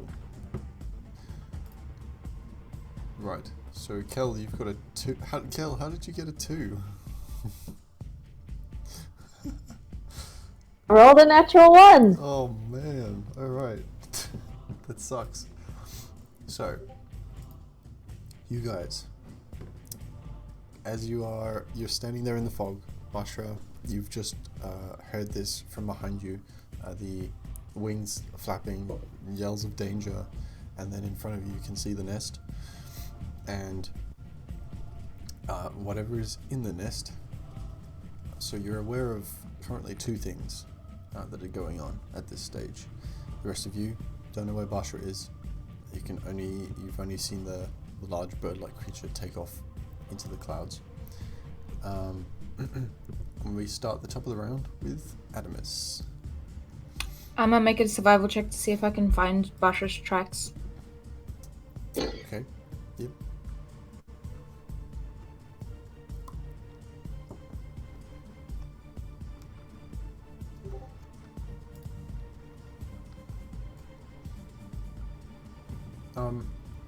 Given the dense fog and the fact that the terrain right now is this very loose snow mixed with gravel, it's very difficult to tell any tracks apart. So you spend your action doing that. If you want to use your movement or anything. Currently, where you guys are situated, just so you're aware, it seems like you've got about 15 feet space left and right before a slope of rock starts to begin. And it's uneven rock. It's not just like a slope. It's ups, downs, here and there, ankle twisting sort of stuff. I don't know where Bashra's gone, Yeah. and I don't really want to leave him behind, so I'm not going to move, but I am going to wild shape, and I'll probably go brown bear, because perception's pretty high on that one. Alright. So, you're going to brown bear. Metal brown bear. Metal brown bear. It's kind of like a Transformers bronze style. bear. In a Ooh, way, like a burnt bronze bronze. bear. I like. Yeah. Alright, so you do that. So next up we have Korva.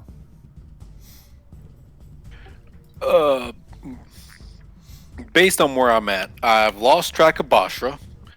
I no longer see the bird. Did I see Adamus has turned into a bear? Yes. But I see I see no enemies or no aggressive anything in front of me. Not in front of you. You saw it take off.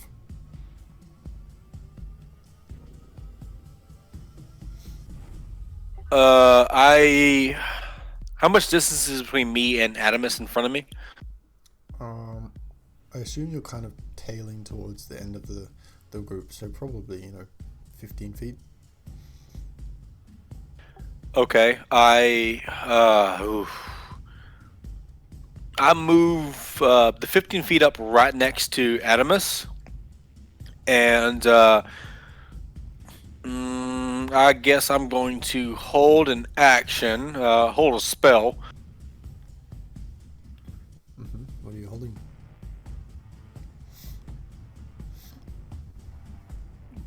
Give me 1 second. I'm just looking at my spell list. It's hard switching back and forth between this and D&D Beyond. Flipping through your wizard book.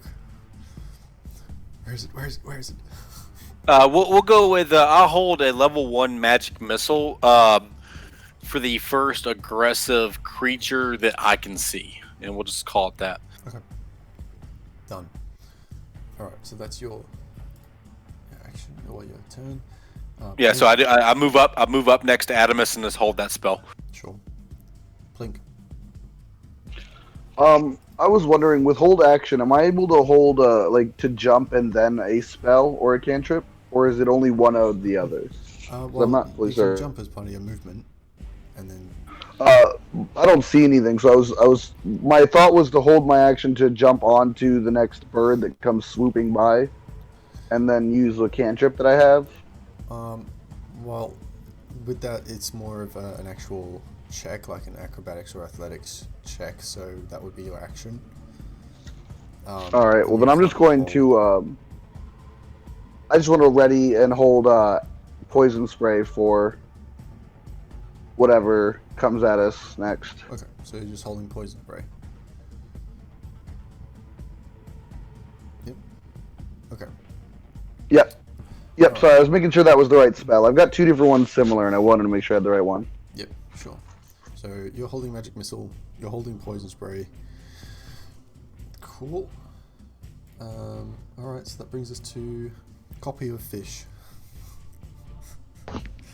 Fish is terrified right now and doesn't want to be alone, so the first thing I'm gonna do is locate the giant grizzly bear and latch on to the giant grizzly bear. All right. Fair enough. I'm getting on top of Adamus, so I'm not alone. Everyone's gravitating towards the bear. Yep. And then, So you're the on first, when I see a bird, I am gonna hold my action to make that check to get on the bird. top. Okay. All right. So right now you're on top of Adamus, yeah? Mhm. To clarify. Okay, good. All right. So holding action to jump and grapple, I guess. Yeah. This is gonna be terrible. I'm going to go on ahead and send Pixie out and see if Pixie, using Pixie's sight, if I can locate Vashra then. Mm-hmm. Now, remind me, does Pixie have any special sight stuff, or is it you just using perception? Pretty sure it's just his perception. The perception, or my perception. All right.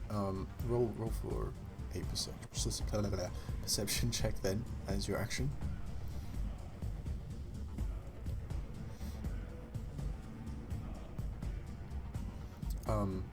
Tarek, you're on deck. I'm on deck. Yeah, you're next up.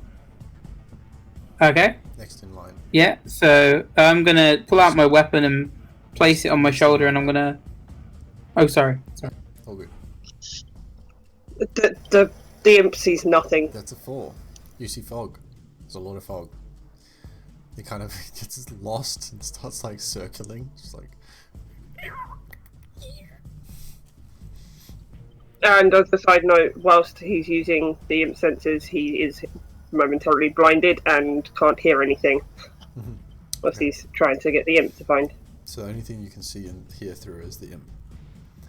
No worries. So is that your turn? Yeah, that's my turn. Okay. Tarek. I'm gonna pull out my weapon and place it, like, rest it on my shoulder without unfolding the 3 sections. I'm gonna pull out a dart in my other hand. I'm gonna cautiously start making my way into the mist where the bird went, hoping that Bashra has run straight first into a battle, and that's where he is. So I'm gonna try and. I've got 40 feet of movement. I'm gonna try and slowly be walking my way in, ready to throw a dart at anything that I see. Okay, so hold it. So you're moving forward. I'm holding my your action to throw a dart. Yeah. Okay, cool. You start moving forward. Excuse me. So you start moving forward through this mist, past a few of the party members, and as you're moving forward a little cautiously, you can slightly hear the occasionally around. Seems to be moving fairly fast in the air. You can't really get a good beat on it, but you continue to move forward a bit, and you see the figure of Bashra about 10 feet from where you are. And not too far forward, you see the edges of the nest that he's currently standing in front of. You gotta push to talk. I'm going to try and get next to him. Sorry, and I'm going to try and whisper. We should get out of here. In Draconic. Okay. All right. Basha, anything? I think that's the first person to actually talk to me in Draconic.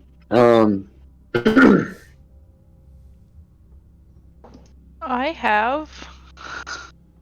I'm going to look toward you, I guess, since you have addressed me, and whisper back in Draconic, I'm hunting now. Please wait. It's your turn, Basha. Oh, cool. Yeah, in that case, I'm gonna basically leap out and try to savage the hell out of one of those birds because he doesn't know I'm there.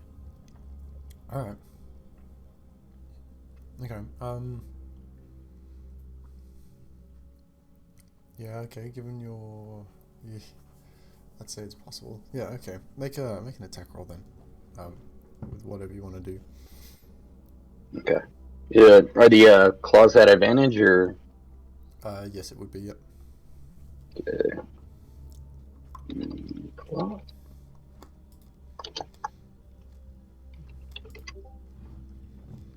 Let's do 2. All right. So first claw. Yeah, I'd say that hits 25. That hits.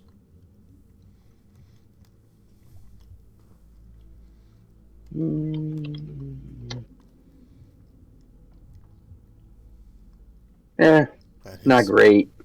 So 12 and 9, so 21. 12 and 9. And so you're raging? Yeah, I raged before I did this. Okay. 12 and 9. Yeah, so that would be my actions. Okay. So all right, leap out, claw the shit out.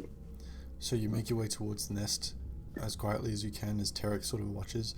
You scramble up the side, being as careful as you can not to break any of the twigs. And as you get closer, you realize that this nest is built with fairly sturdy branches. They're not just like twigs like a bird's nest. They're branches from like full-on trees. And it's all just woven together. And as you climb up the side using your claws to dig a little bit into the side of the mountain, hopping over the side, you see this large bird-like creature sitting in the middle of the nest, sort of looking up.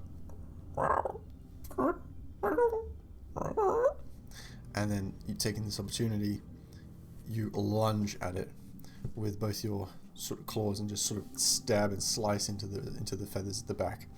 As you do so, you hear this, and as it turns around, you see this massive. Now, this creature is fairly quite your size, at least, standing maybe 3 or so feet more above you.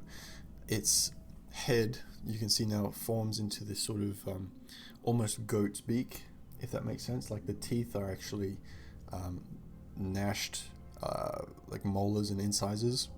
The snout has this sort of dog-like snout on the front, and then a series of antlers come from and protrude from the head all the way up, and its feathers now you can see are like a deep red, and then as it turns around, its full front is like this beige white with like lines of blue on the side, and its feet have like these massive talons, like a bird's. But it definitely knows you're there now. Is that your turn?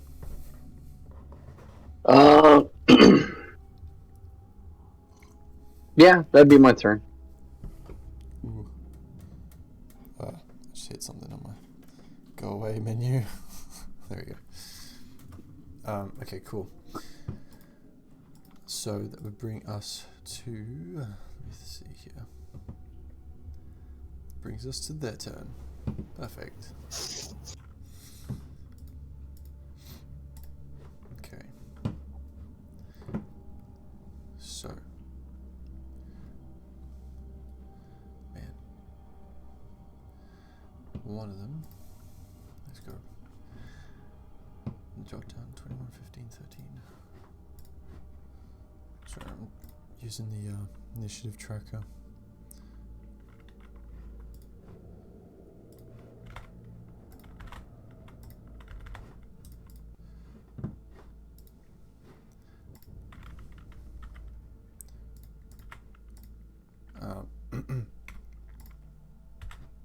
Okay, there we go. Perfect. So, the first one that reacts is this one that you've just attacked, Basha. And as it like turns and spins and looks at you, it kind of snarls, and it's this really weird kind of snarl as the lips pull back, revealing these incisors where usually you're expecting to find like these canines and jagged teeth. It's just incisors like a goat's, but the eyes are dark and looming as these shadows like pour over its face. Its bright eyes are like this sort of piercing blue and yellow mixture. As it looks at you and it sort of snaps at you, it is going to start flapping its wings and take off and lunge its talons into you. So that's going to be, if I can actually,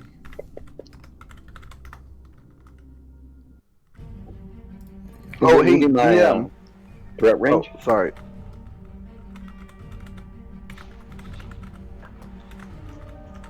DM, I forgot about my steel defender. yes, Oh wait, no, please. never mind. Never mind. I'm holding action, so never mind. I'll just wait.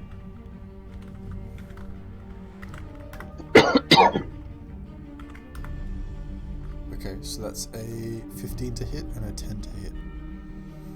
Both miss. Both miss. But since it left my threat range, would I get an attack opportunity?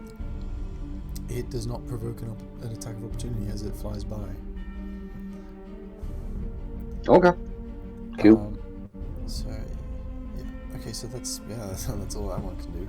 So as it tries to claw into you, you just sort of like take the brunt of it. The talons scrape across your scales and it doesn't seem to do any effect. And sort of and flies high up into the air, into the fog.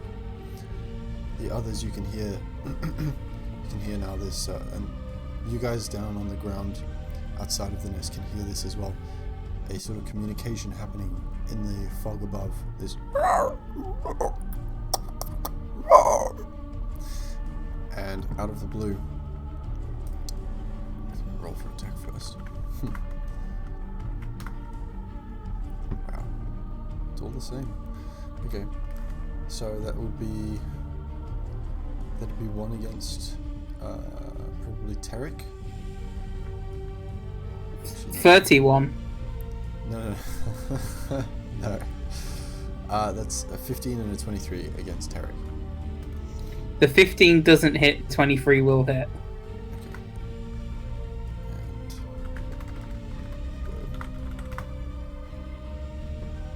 Okay, interesting. So who have we got here? This will probably be against Kel. So you take Tarek, you take 10 points of piercing damage, and you are lifted up into the air as one appears out of nowhere. This sort of giant looming figure that, with its wings almost wrapping around, takes off with you in its talons. You are now suspended about 15-20 feet and increasing into the air. Kel, it's pretty much the same for you, as you get a 20 and a 22 against you. Do we see them as they approach, or the one that approaches Cal? You see the one approach Kel, definitely, because it comes out from the back, which means Corridor and Plink, that would surf your attacks. Magic missile! So that's 6 and 8 damage, piercing damage to you. Okay. It needs to make a con saving throw with a DC 14 for Acid Splat. Or Poison Spray, I mean.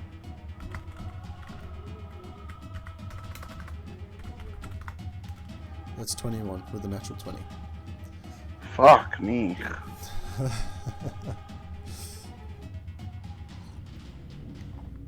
And then, obviously, Korvar. Oh, that's rough. 2 damage. Well, it's supposed to be 3 missiles plus 3 each, so I don't know why it only rolls 1d4. Okay, that's weird. So that's actually 10 points of damage. Okay. 10 points of magical force damage. Yes, okay. We'll mark this down here.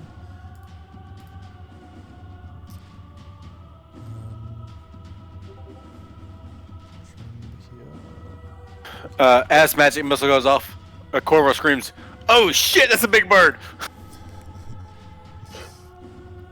So 10, and then Plink, what was your effect again? It was poison spray, but if they failed it, I don't think they take any damage. Or if they passed it. Okay, so no damage to that one. Yep. So Kel, as the the missiles are shot off, as this massive bird appears, talons wrapping around Kel. At the same time, it bites down into your shoulder. These massive incisors, just cutting into the side of your shoulder, and then takes off, clearing some of the fog around you guys. You can sort of see clearly the massive, monstrosity of what looks like a deer mixed with a bird. To some degree, it's kind of like half parrot, half bird, half reindeer. It's really weird, and it takes off into the sky, holding Kel. So that is going to be its turn. Yep. All right. So now we're going on to Kel. Okay. She's gonna use her action to cast Cure Wounds because she kind of got hit a bunch. And then if it's holding her, she'll use. Can we cast cantrips as a bonus action? If the cantrip says bonus action? Yeah, sure. No. Okay, yeah. Then it'll just have to be Cure Wounds, I think. And that'll have to be her turn. Okay. So you want to cast. Okay, so you're casting Cure Wounds as a bonus action, and that's it? Cure Wounds is an action, and that's it. That's it, okay. Alright. Sure. So you heal yourself mid-flight. in the talon grip. Okay.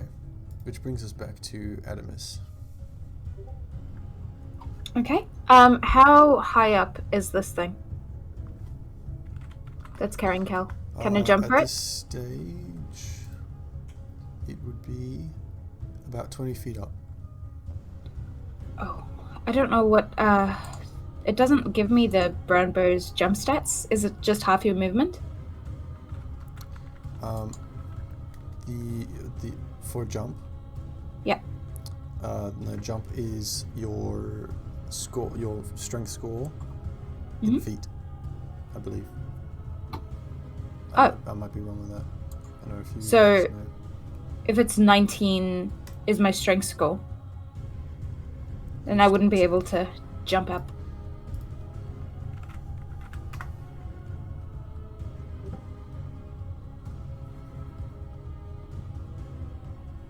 It's been a long time since I've had to look this up.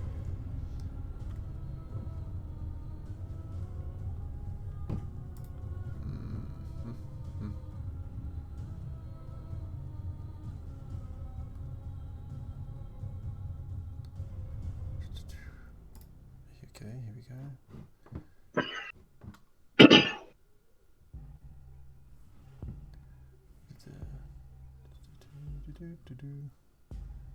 Jumping.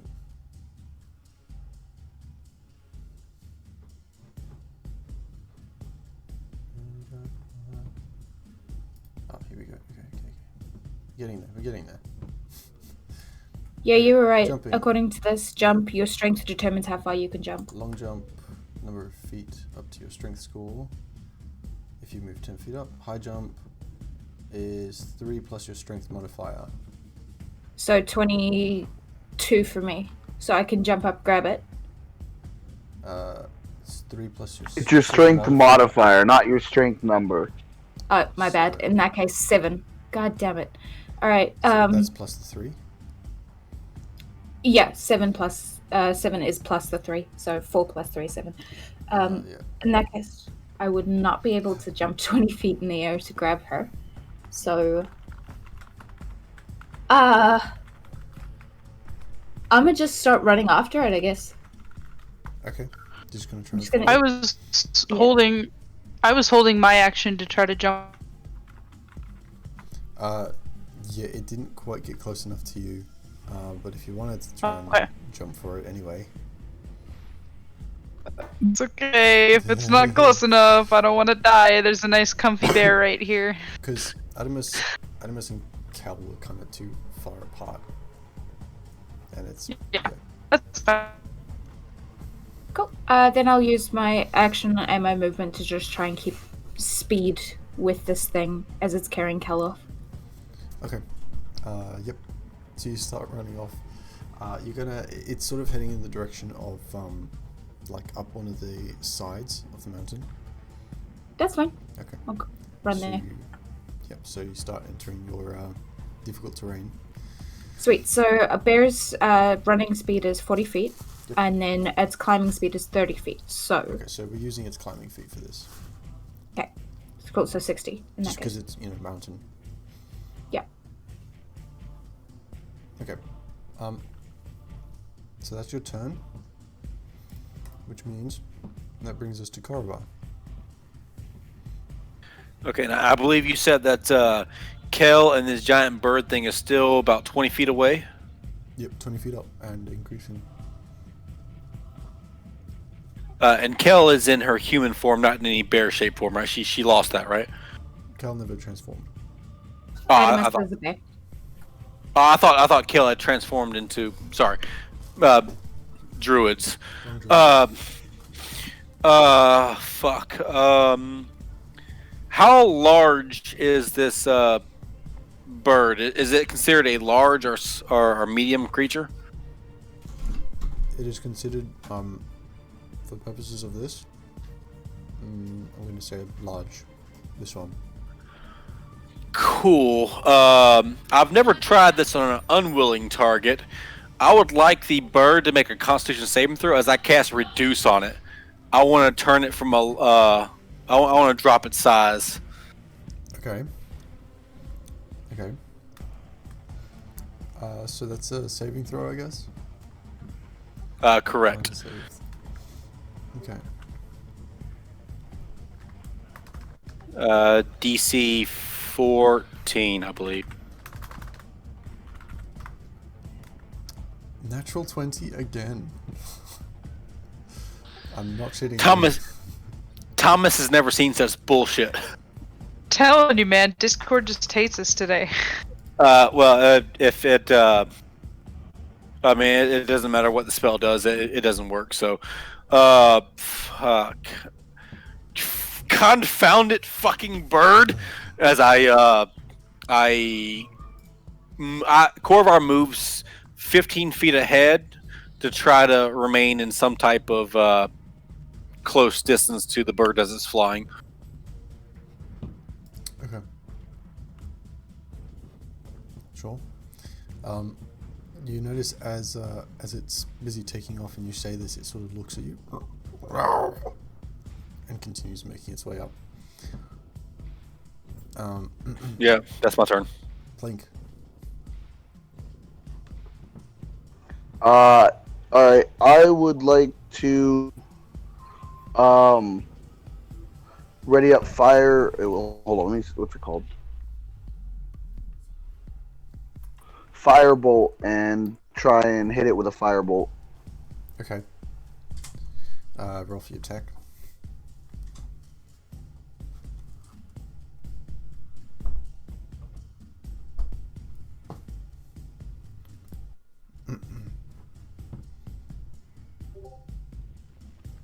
That hits.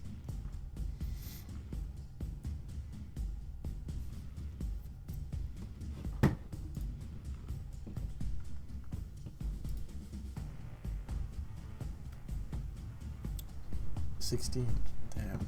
Max damage. Alright, so you're doing the one on Kel? No, on the bird. Well, yeah, but... Yeah, the bird carrying Cal, yeah. Yeah. Cool. Alright, 16. Oh, I forgot. I didn't know I could see any other ones, so... Alright, so... As you shoot off this firebolt, as it's looked at Korvar, it just gets this massive firebolt to the face, and it sort of like loses its stability as it sort of flaps its wings unevenly and seems to drop a little bit, and it just sort of like looks around and then just sort of drops Kel as it sort of continues to make its way up, dropping Kel. Am I underneath? Am I underneath it at this point? More or less, yeah. Yeah, I'd say it was kind of making its So way she's more plummeting. upwards than, yeah. So I'd say if you wanted to, Kel, make a dexterity saving throw, and Adamus, you can make a strength saving throw or athletics check. Athletics check would be better. Okay. And as I hurl the firebolt, I'd like to go, "Be gone, you stupid chicken! I've got enough of them on my own." Man, we rolled bad. You rolled terribly. I'm sorry for you. Sorry, Cal. Dan, what's with the F? F in chat. What? I'll explain it after the session. Okay. So I believe that's... Yeah. Okay. Alright, so Kel, as Adamus tries to run his bare form underneath with the fish closely followed by on the actual bear itself, you plummet towards the ground, and in attempts to save yourself, you try and flip yourself over, but end up turning way more and just land smack into the rock. Probably crack a tooth, and you take 7 points of bludgeoning damage, or fall damage, technically, as you hit straight into solid earth. Yep. So, Blink, did you want to do anything else? Sorry, Cal. No, that's my turn there. Actually, I would like to move up towards where they're coming from. Okay. Did you want to go in the direction of Bashra and Tarek? Yeah. Okay. Alright, so you can move there. How far do you want to move? Your full 30 feet? The full movement speed of my Steel Defender. Which is... Hold on, I'm looking. It's kind of buried in the game resources tab. It's 40. Alright. 40 There feet. you go. Cool. Thank you. So you move 40 feet up. At this point you can see Tarek standing there at the ready, as well as the nest there, but there's currently nothing inside except Bashra.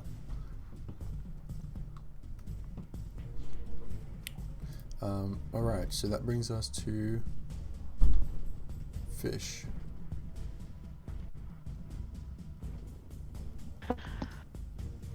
How steep is the mountain that we're currently climbing? Probably I'd say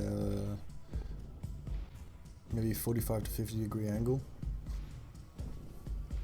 I just want to launch myself off of the bear's back and go for it. Insert dope monk shit here. For the bird? Yeah, I'm gonna try to climb this mountain and try to go up where the bird. Okay. I want to go for it. Alright, make me an acrobatics check to try and monkey your way through this mountain. Like, you know those parkour videos where like the guys just sort of run through the mountain and flip over unnecessarily rocks? Yeah. Just flip, flip, flip, jump, flip, backflip, cartwheel. No, you're just gonna sit in the chat there. There we go. I got a 12. Okay, so jumping off of Adamus's bare form, you land right next to Kel, and you're like, "Yeah, I got this," and you continue to make your way up.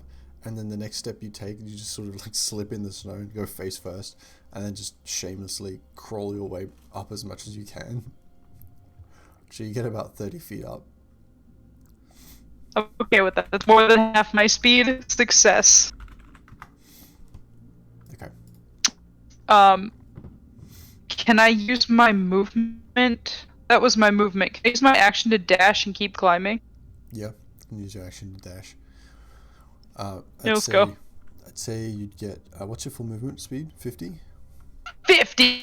You get another 25 feet up. Okay. Alright. I want to find this stupid bird. By this point, you're on level with the bird. Excuse me. You're on level with the bird, but it's still, like it's far away from the mountain, if that makes sense. About 20 feet out. But you're level with it.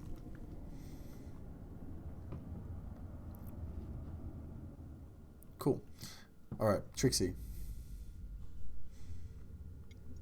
Okay. I'm gonna go on ahead and return back to my own site and stop using Pixie for sight. Mm-hmm.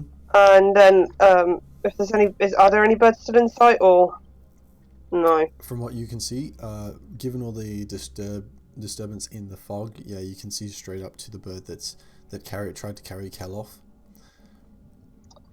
Okay, I'm going to go on ahead and hex that bird. Okay, is that a con save or? That's just it's a thing now. Yep. Okay, I place a curse on the creature that I can see within range. If it's within 90 feet, it works. Okay. And I also choose one ability to choose one ability when I cast a spell that they have disadvantage on whilst I have it. Okay. What do you choose?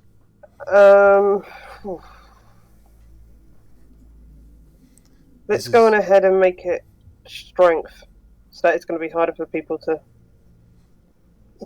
Okay, yeah, so they have disadvantage on strength checks? Yep, and then that's a bonus action, and then for my action, I'm going to go on ahead and Eldritch Blast it. Okay. Does that count for saves as well, or only checks?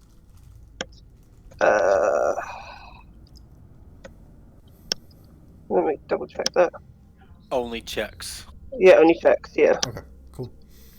Rock, do your Eldritch Blast.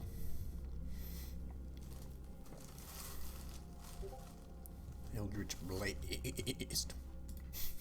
I don't know what that was. Eldritch Blast.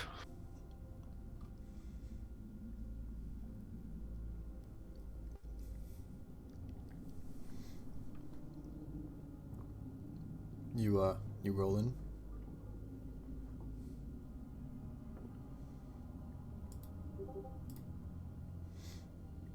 Okay, 20. That's a 20. And then with Hex, it's also an extra 1d6 necrotic damage. Roll your d6.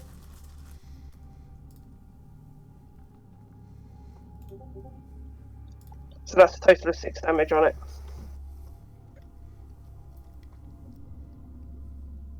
Okay.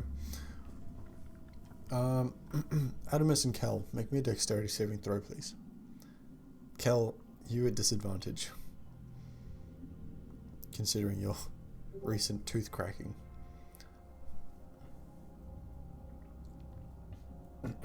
Seven. I got 21. Okay. 21.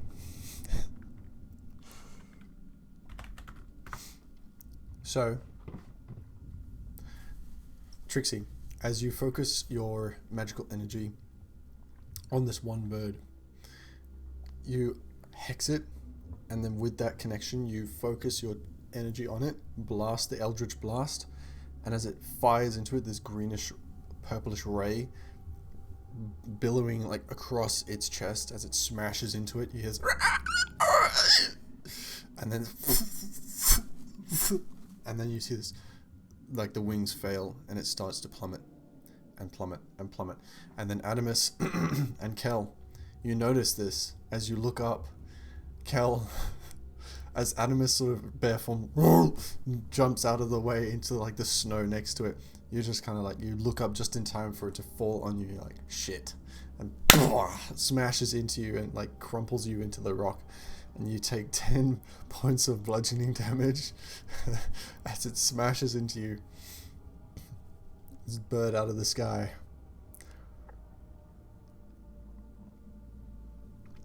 So Trixie, is that your turn? Okay.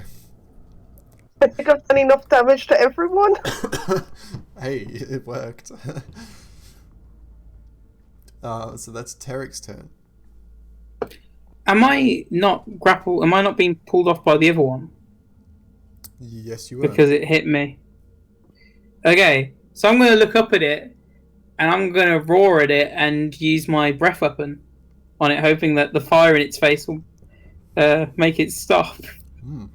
Okay, so that's a dex save, right?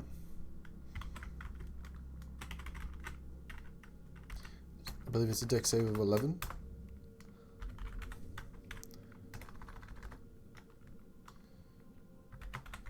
Correct me if I'm wrong. Yeah, it's 11. It's 11.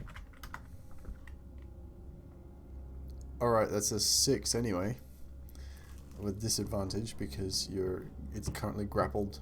Well, it's currently grappling you, and can't really do anything else. So roll your damage as you just look up at it and just make it like this roast turkey dinner.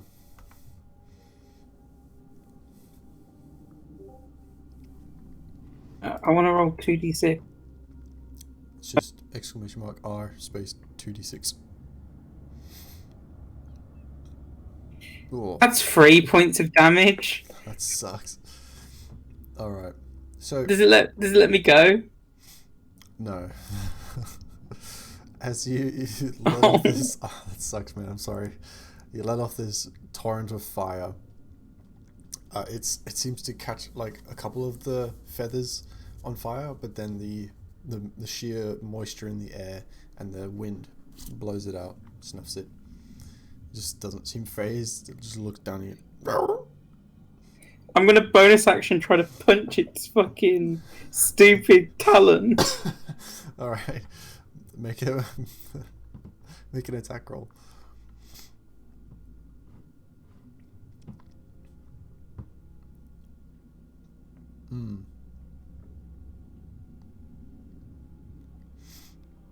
It's just unarmed strike.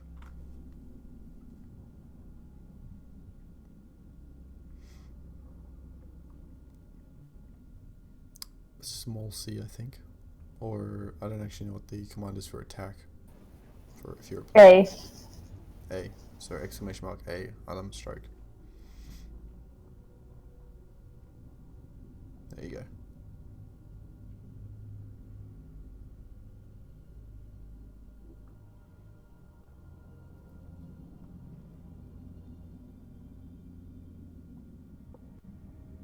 There you go. 8. 8 does not hit. Hang on, I would like to. Let's see if I can do that. Let's see if I can do this.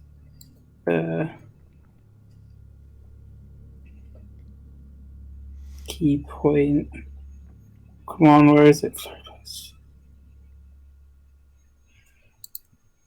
I'd like to spend a key point for Flurry of Blows. Isn't Flurry of Blows a bonus action in itself? Yeah. Then I'm gonna scream, "Help!" To which all of you hear a floating Tarek. Ah! I'm not that young, but I don't want to die. Okay, Basha, that brings us to you. You see Tarek just flying off with the bird. far away are they? Sorry? How far away is the bird and 20 feet. Tarek from me? 20 feet up? Ah, god damn it. I'm gonna try to grab a branch or something from the nest. Try to do like a running pole vault thing to try to launch myself at them. Okay. I'll make an athletics check. Cool. I'd say there's a branch, a loose branch, enough that you can quickly grab it. Yeah, I didn't know if I could. I figured it's worth a shot though. Because I'm raging, I get advantage on it, so hopefully that'll help. And it did. 23. Alright. So, with that, you do manage to quickly grab one of the thicker, larger branches, shove it in the edge of the nest, and just pole vault this like flying lizard folk straight up through the air. And it's super make or break for a moment. You're like, oh shit, I don't know if I'm gonna reach it, and then that last flick as that bang, a branch flicks you off. You launch into the air, manage to grab onto the bird's foot where Tarek is currently being held. Good stuff. And that means I know what I want to do for my bonus action. I want to bite that foot. Alright, make an attack roll. Hungry Jaws. Nom nom nom nom.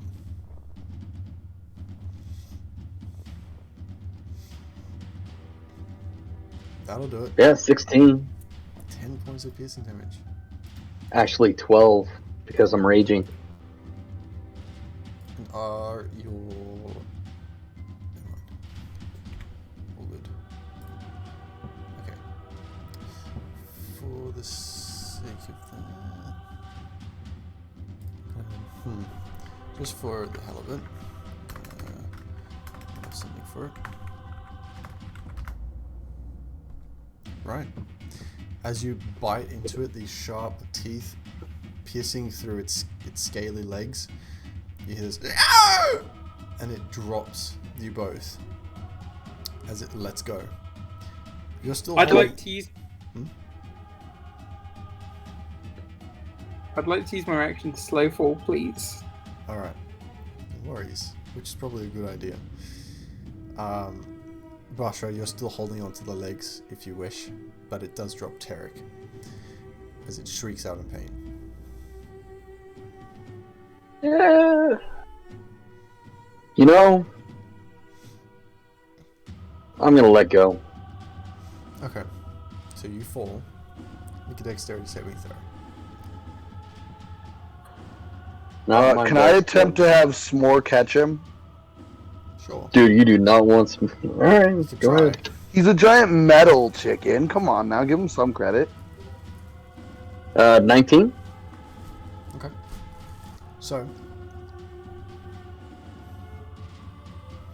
Tell me I crushed more. Within your the space of 17. your turn. Within the space of your turn, you're pretty high up, so you're still falling by the time we get to their turn. So, it being their turn, one of them's down. That's at 0. Okay, so the one.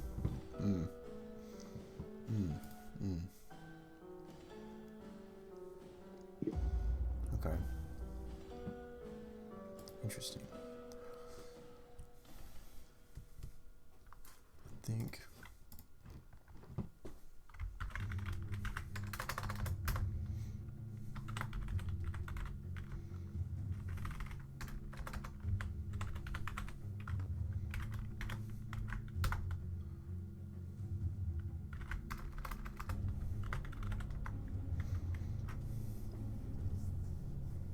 Okay.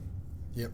Alright, so that one, as it continues to fly off, notices that you let go, and as it swings and flies around and you're falling, and Tarek, you're slow falling through the air as well, it comes back around through the fog and you just see this unshrouding misty form of this bird as it comes through the fog. And it picks you back up, Bashra. You take 9 points of piercing damage as it grabs you. I take 4 points. Oh.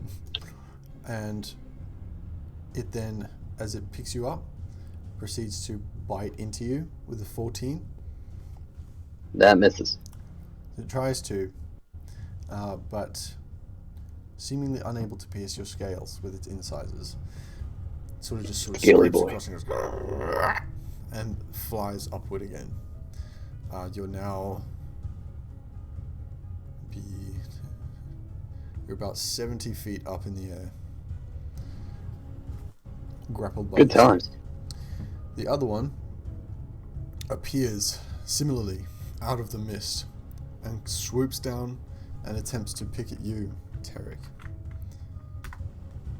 With an 8, I don't think that hits. No. A natural 1 on the other one as well. Okay. So this useless bird tries to like swoop and pick you up as well. And as you're slow falling, you let go of the slow fall for a bit, just managing to like basically lower yourself enough to dodge out of the way. And as it does this weird snap at you, you're just too far away for it to get you, and it continues to fly on. It looks, if a bird could look angry, it looks angry. It continues to fly away. It flies towards where Fish would be, like straight towards.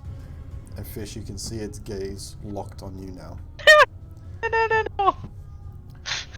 It's about, by this time, it'll be about 10 feet away from you. And that's its turn, so that brings us to Kel. Why did it have to be Kel, birds? you're currently underneath this giant bird with antlers. So, you can use your movement to escape. Okay. Yeah, so I'll do that. And how far away is the one going after or Fish right now? From you, about 15 feet.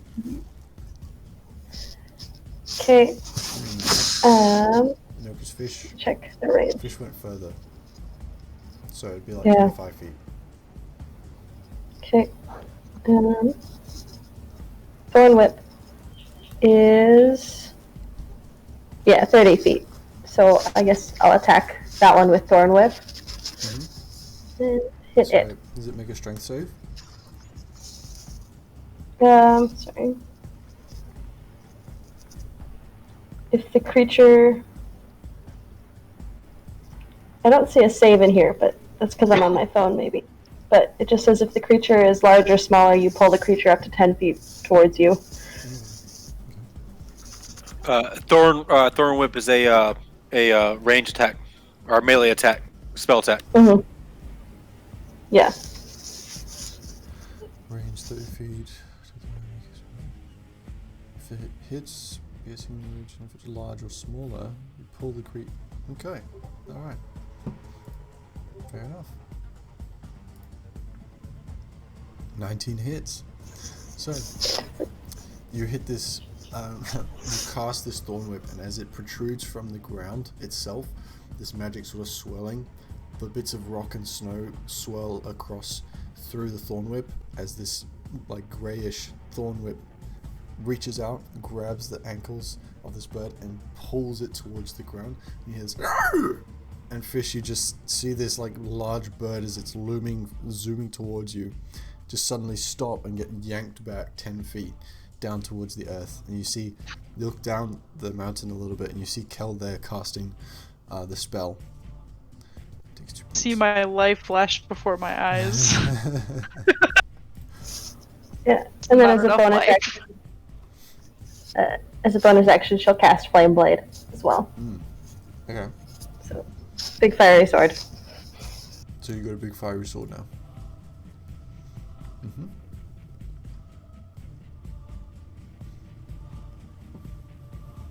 Okay. Nice. Alright, so that brings us back to Adamus. Adamus, this one that Kel just yanked towards the ground is probably now about 20 or so feet from you. 20 or so feet up, or 20 or so feet Sort of in at front? 45-degree angle towards the mountain. Okay, so I still can't reach it. I mean, you could use your movement to get to it. No, I can only jump 7 feet up. Yeah, but what I'm saying is it's beside the mountain, so you can make your way up the mountain and reach it. Right, okay. In that case, I will do that. I will go ahead, use my movement, and then attack it with my multi-attack. Okay, make your attacks.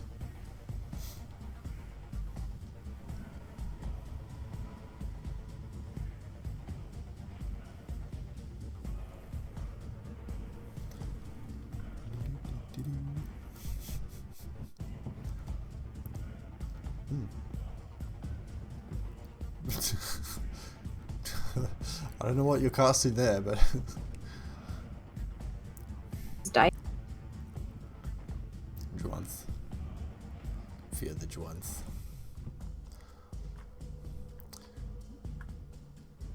Or is it Juanth?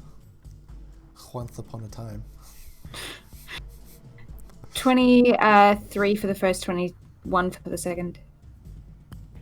Alright, both hit. Are these claw Woohoo! attacks? Claw and bite? Yes. Yes. 1 bite, 1 claw. Okay.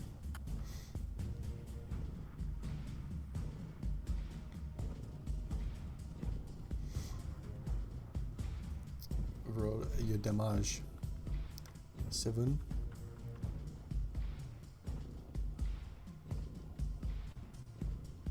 One more. Oh, Working on it. 15. Nice. Is that your bite? First one is bite, second one is claw. First one's bite, second. Okay, nice. So that's a total of 22 points of damage. Very good. Okay. Yep. Oh, that's not that one. Damage. Oof. That did not look happy. Okay, cool. Ow. Yeah, it looks it's not looking entertained by any means, as it's been thorn whipped down and then just had this bare maul at its face, like scarred, like a full wound across its face and a bite to its feathery neck. So it's looking pretty rough. Is that your turn? Yes. Alright.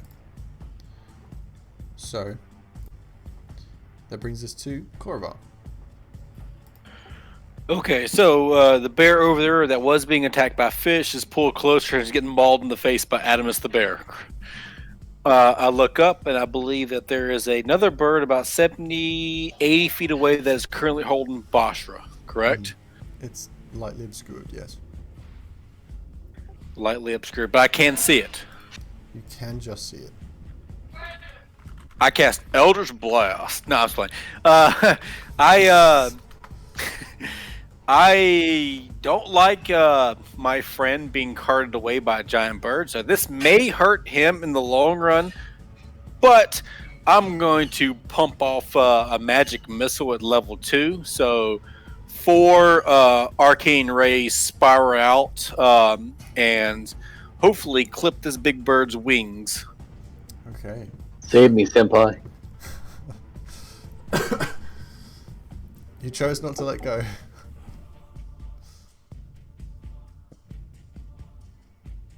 No, you did, actually. Never mind.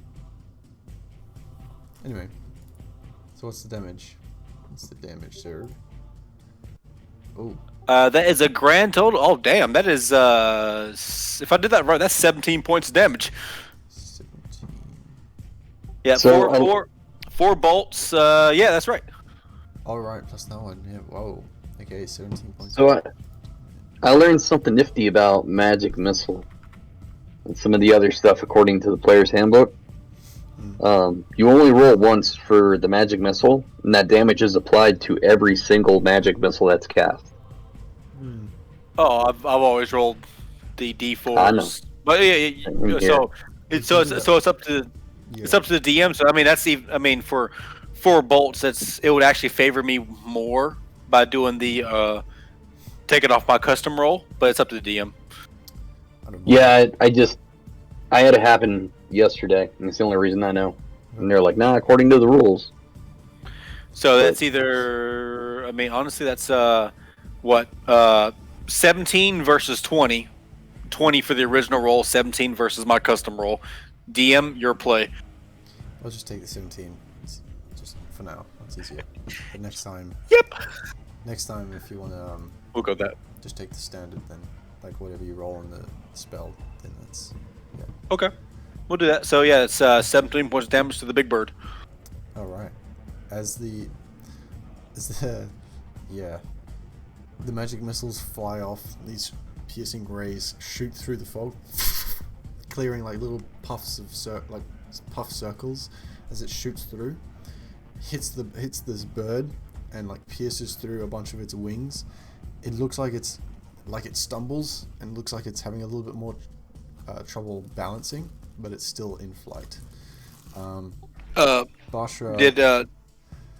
Bashra, you get dropped.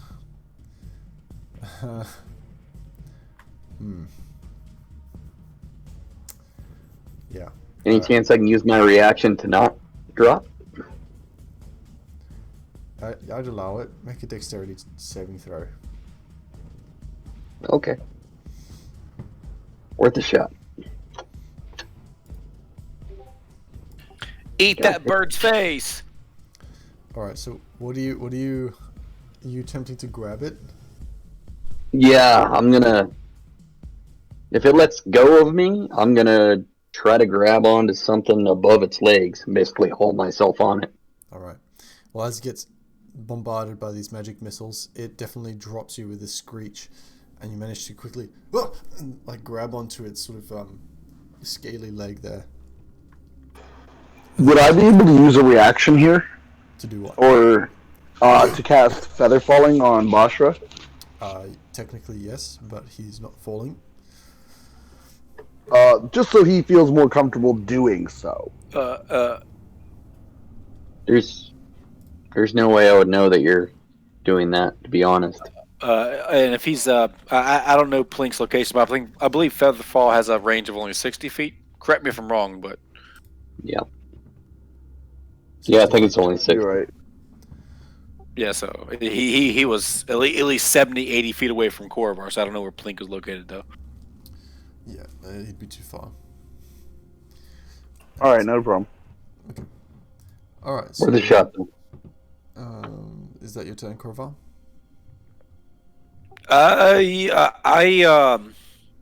How much of an angle is this bird at? The one that has Bashra at from me? Because I would like to kind of move a little closer, like directly underneath it. Not too far actually, as it's sort of come from the opposite direction, so it's actually heading above you. I'll move. I'll kind of follow its trajectory a little bit to kind of maintain that, at least where I'm under 120 feet, and move up maybe 10, 15 feet to kind of ensure that. Yep. Okay. That brings us to Plink. Do I see just the one bird, or do I see both of them?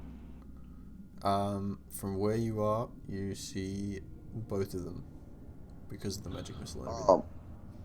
Alright, and how far away is the one that Kel and them were fighting? From you, because of pulling back and everything, be about 35 feet away. Alright, I'd like to take out my wrench and swing another firebolt at that one. Okay, yep. Just cast another firebolt. Make your attack.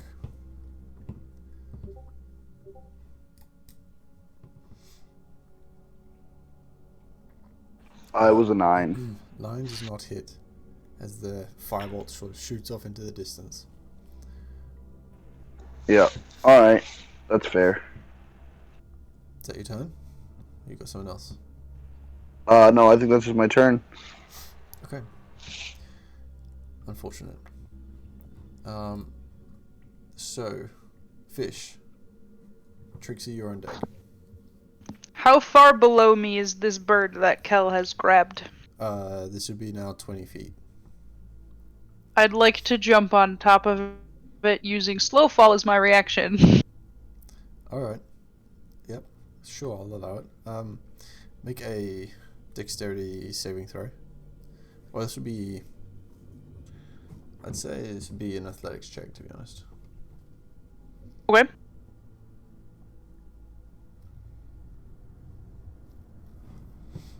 Ten.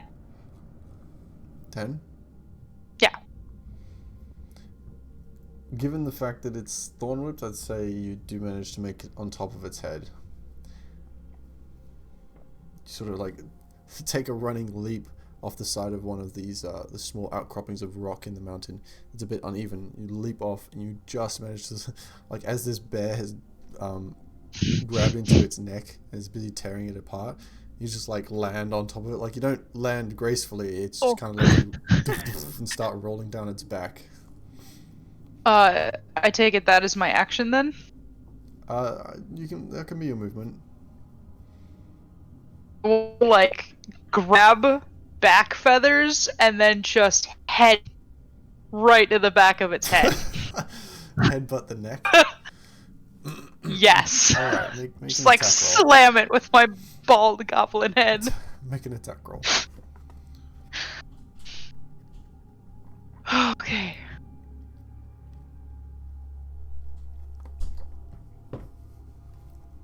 Uh, 15. That hits. Roll for Yay. damage. I did it wrong. It's cool. I got this. 5. Minimum damage. That's okay. Because bonus action, I'm gonna do it again. Alright. Just like headbutting this thing over and over again. It's pretty sad. 13. 13 just hits. Oh my god.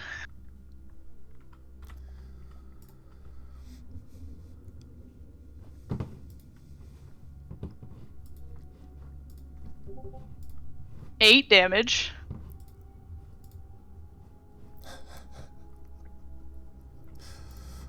Okay. And then I'm gonna flurry of blows.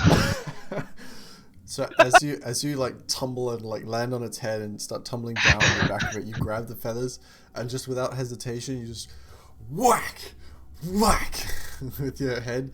On the second headbutt you hear this as you can hear something click inside the back of its neck and you hear this. Roll your attacks. I scream, look out below, and then I'm gonna flurry of blows. Roll your attack. Oh my god. Okay. That's gonna miss. That does miss. Did you try again?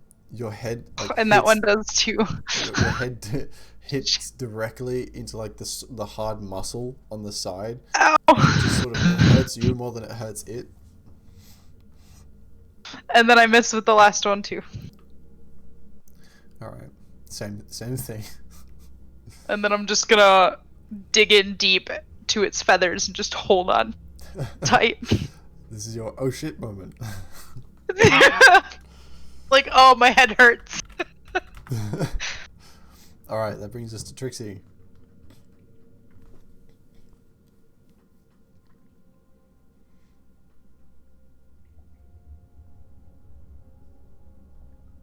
What are you gonna do?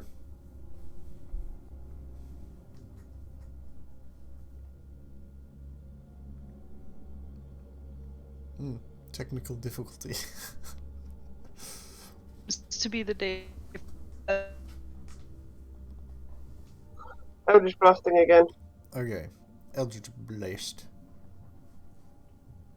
On whatever's nearest to me. Okay. That would be this one.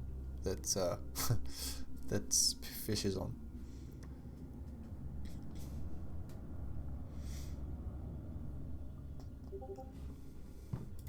That's a natural 1. So, yeah. Do me a favor. Roll a D100.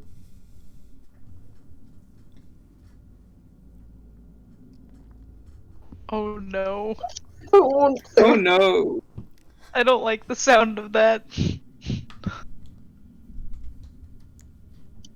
Oh!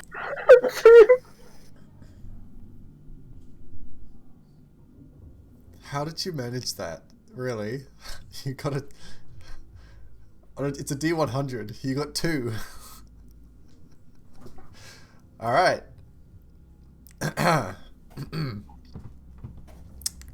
You fire Eldritch Blast. I believe the range on Eldritch Blast is 120 feet, right? 100 feet? Correct. 120, yeah. Yep. Okay, so conjuring up the energy, focusing on this bird, this massive bird. You then get a little bit distracted by Fish being on the back, and it kind of causes you a momentary distraction as you fire off this spell, and you see this, and Fish, you see this like fiery green blast shoot right past your face, through the antlers of this bird, and then you hear this distant.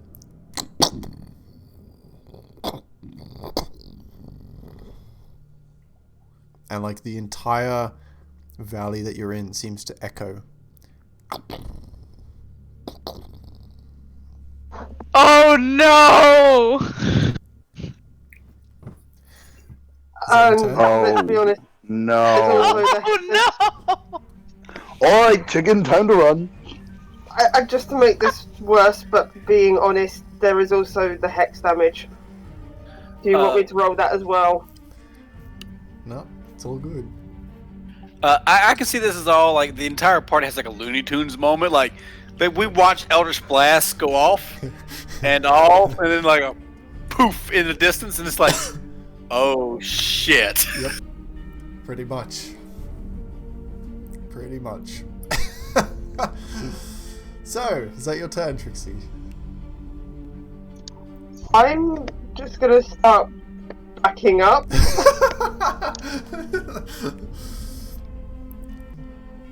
Alright, okay, that's your turn. Next we have Tarek. I assume I've hit the ground now? By this time, yeah, you're sort of pretty much on the ground. Just about to. Did I take any fall damage? Because all slow fall does is reduce damage by 20. With slow fall, how far did you fall again? Sorry, was it the 70 feet? You did fall the 70 feet, hey? I think I did, yeah. So it reduces by how much? 20 feet. 20. Okay, so yes, you do take a bit of damage. I think it reduces the damage itself by reduces 20, doesn't it? It reduces the damage by 20. Alright, we'll see how much you take.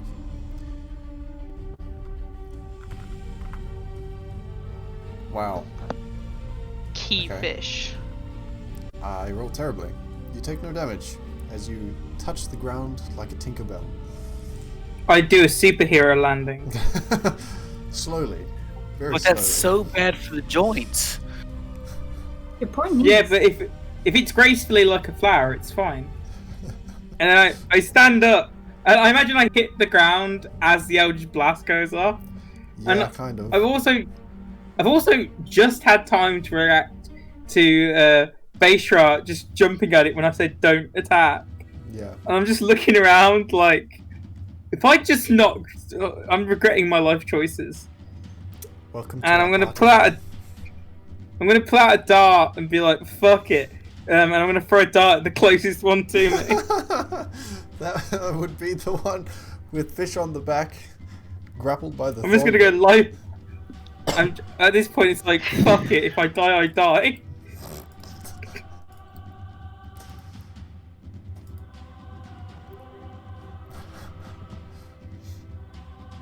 Imagine that doesn't hit. What did you roll? 11? An 11. No, it does not hit.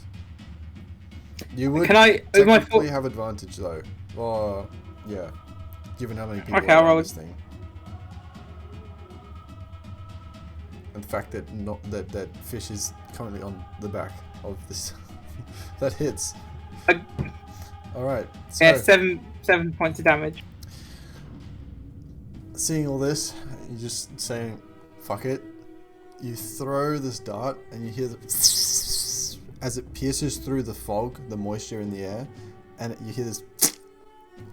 Particularly you, fish, as you see this little dart pierce straight through the spine, right where you are, and you hear this,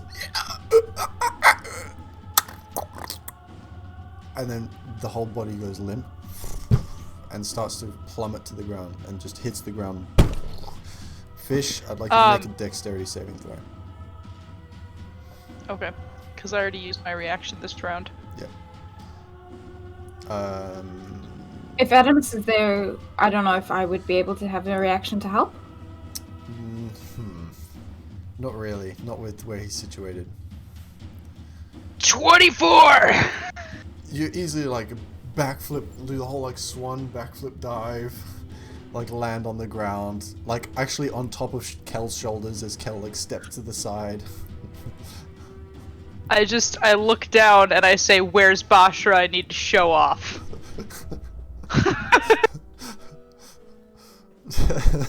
I'm gonna pull a face like, oh shit, that worked. And I'm gonna make my way over to the corpse to see if there's anyone around there who might need help. Alright, you start making your way up. With my 40 feet of movement. Alright, you do manage to make it up to the corpse, but that's about the extent of your turn. Okay. Yeah. That's the end of my turn. Alright, Bashra. You're still, I believe you're still holding on to this here bird for dear life. Yep. And I believe the tables have turned. Let's find out. I'm gonna go ahead and I'm gonna grapple it. I'm gonna pin its wings. Okay.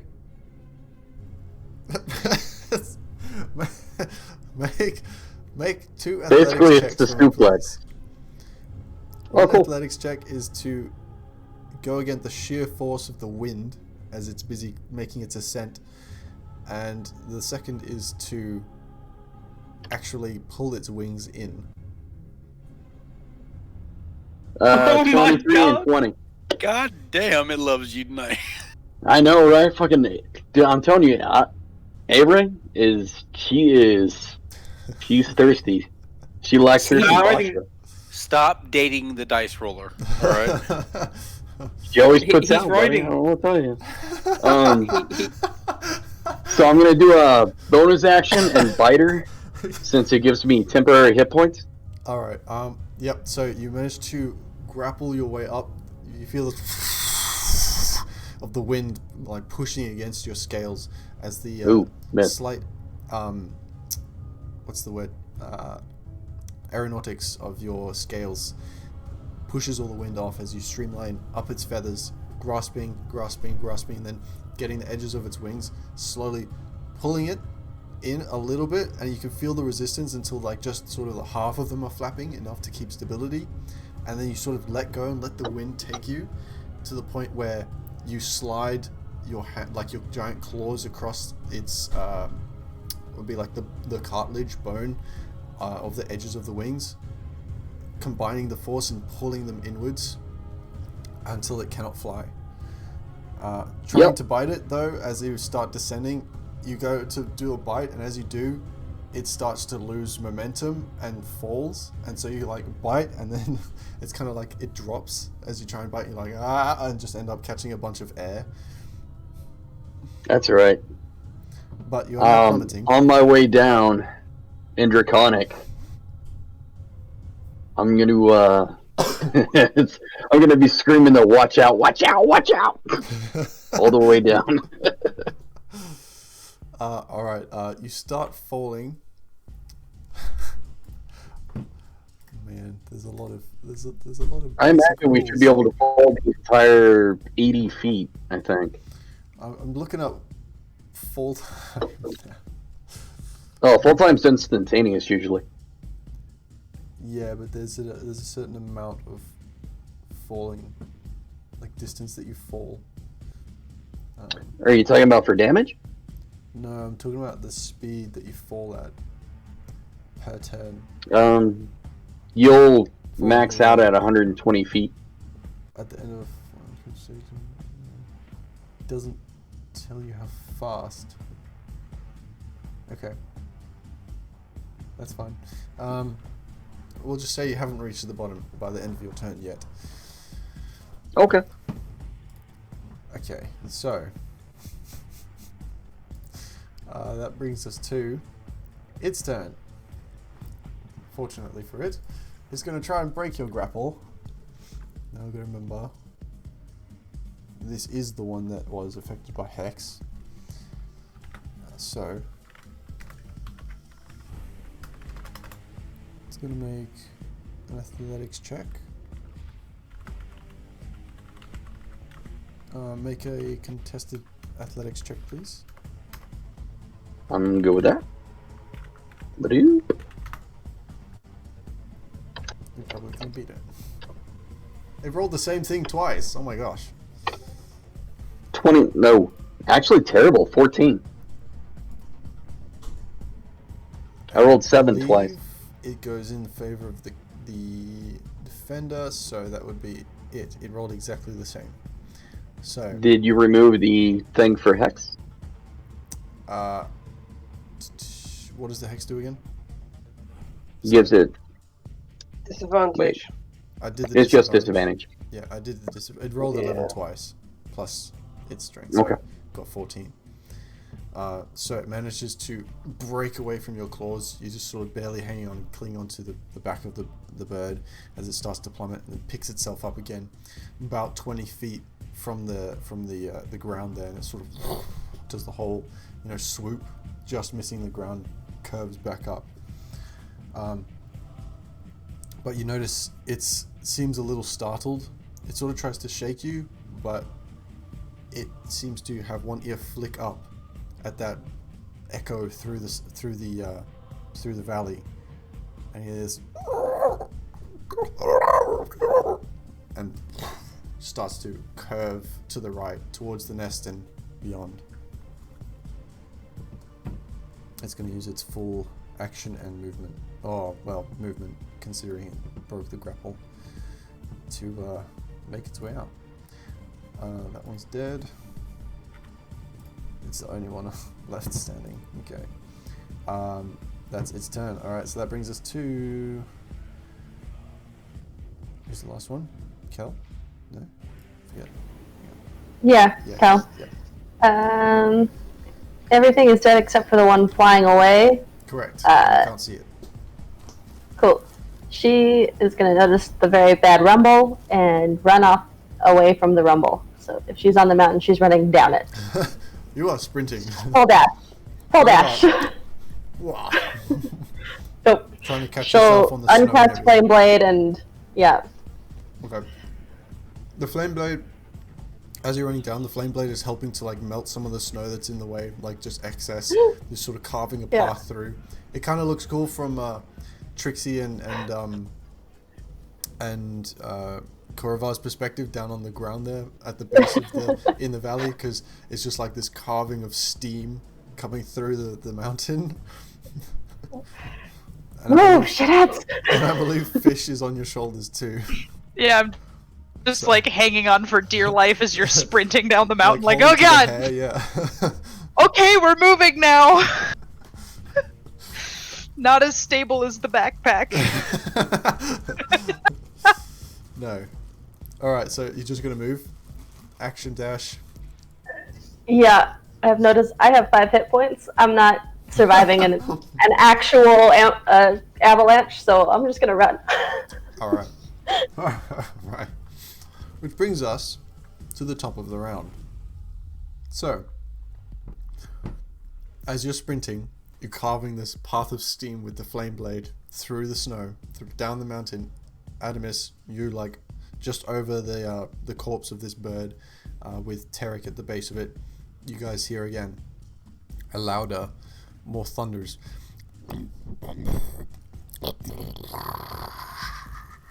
And then you hear this crack, like,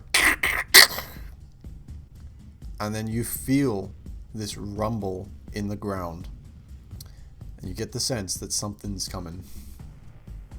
Don't know what, but something's coming. Adamus, it's your turn. Cool. I'm gonna use as much of my movement to get down as possible. So like my 40 feet movement, and then as soon as I use up all that movement, gonna drop B shape. And as I drop my bear form, another bear will take its place 30 feet from me where Kel is standing, and that is a healing spirit, and she heals 1d6. Okay. Oh, Thank you. That's very nice. Nice. Very good, very good. So, is that your action? So how much? Yeah, that's my action, and it's a 1d6, and any creature within this radius of the healing spirit gets that healing. Okay, Do you so fish would have it too. Roll it or? Yeah, fish would get it too. And I tried to put it in, but it came out as healing word instead of healing spirit for some stupid reason. Okay.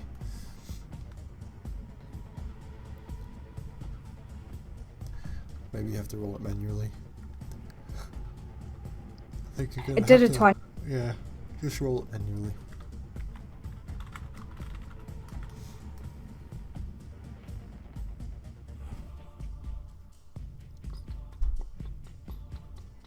Whoa, that's a lot of healing. Yeah. 45 I feel points of so healing. alive. Oof. Enjoy that too, guys. Ouch. Hey. 45 7 hit health. points. I feel so alive. Okay, so that's God your damn turn, it. Adamus. Yeah. Alright, that brings us to Koravar. The running bird. Can I still see it, or is it out of sight? It's out of sight now. And the rest of my party is hightailing it down the mountain because I am guessing a giant avalanche wall of things is heading towards us, and a loud crack coming off in the distance. As far as you know, there's a loud thundering, cracking, shaking sound coming from the mountain. Just making sure. That makes my decision very easy. Let me check something real fast. Hold on.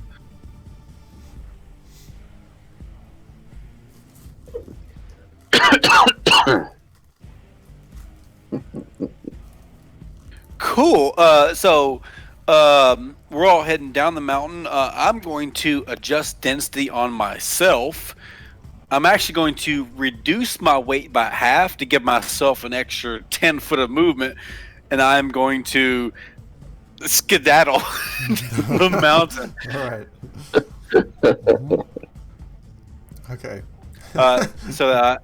Action to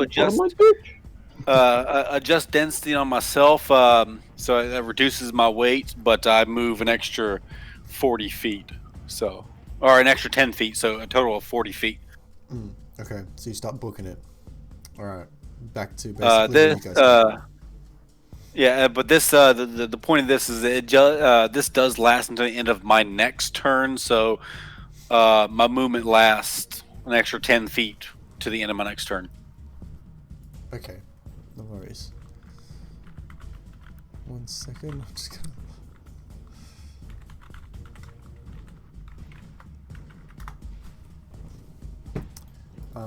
Okay, so next up is Plink. Yeah, I'm going to tap on S'more's head with my wrench and hit him with Long Strider for the extra 10 movement speed as well, and book it on down the mountain. Get the fuck on down there, we don't want none of that. So you're hopping on the chicken and booking it? Yep. Alright. Which Korvar does yell out real fast, "The fuck is going on?" I don't fucking know. Okay. Alright. Sorry, just looking something up here. Right. You guys start booking your way down the mountain. If you like, basically we can. I just assume that you guys are like running away. For the sake of brevity, the bird's not going to do anything except fly away. So Basra, you want to do whatever you want to do in this time while it's flying away. Now's your opportunity.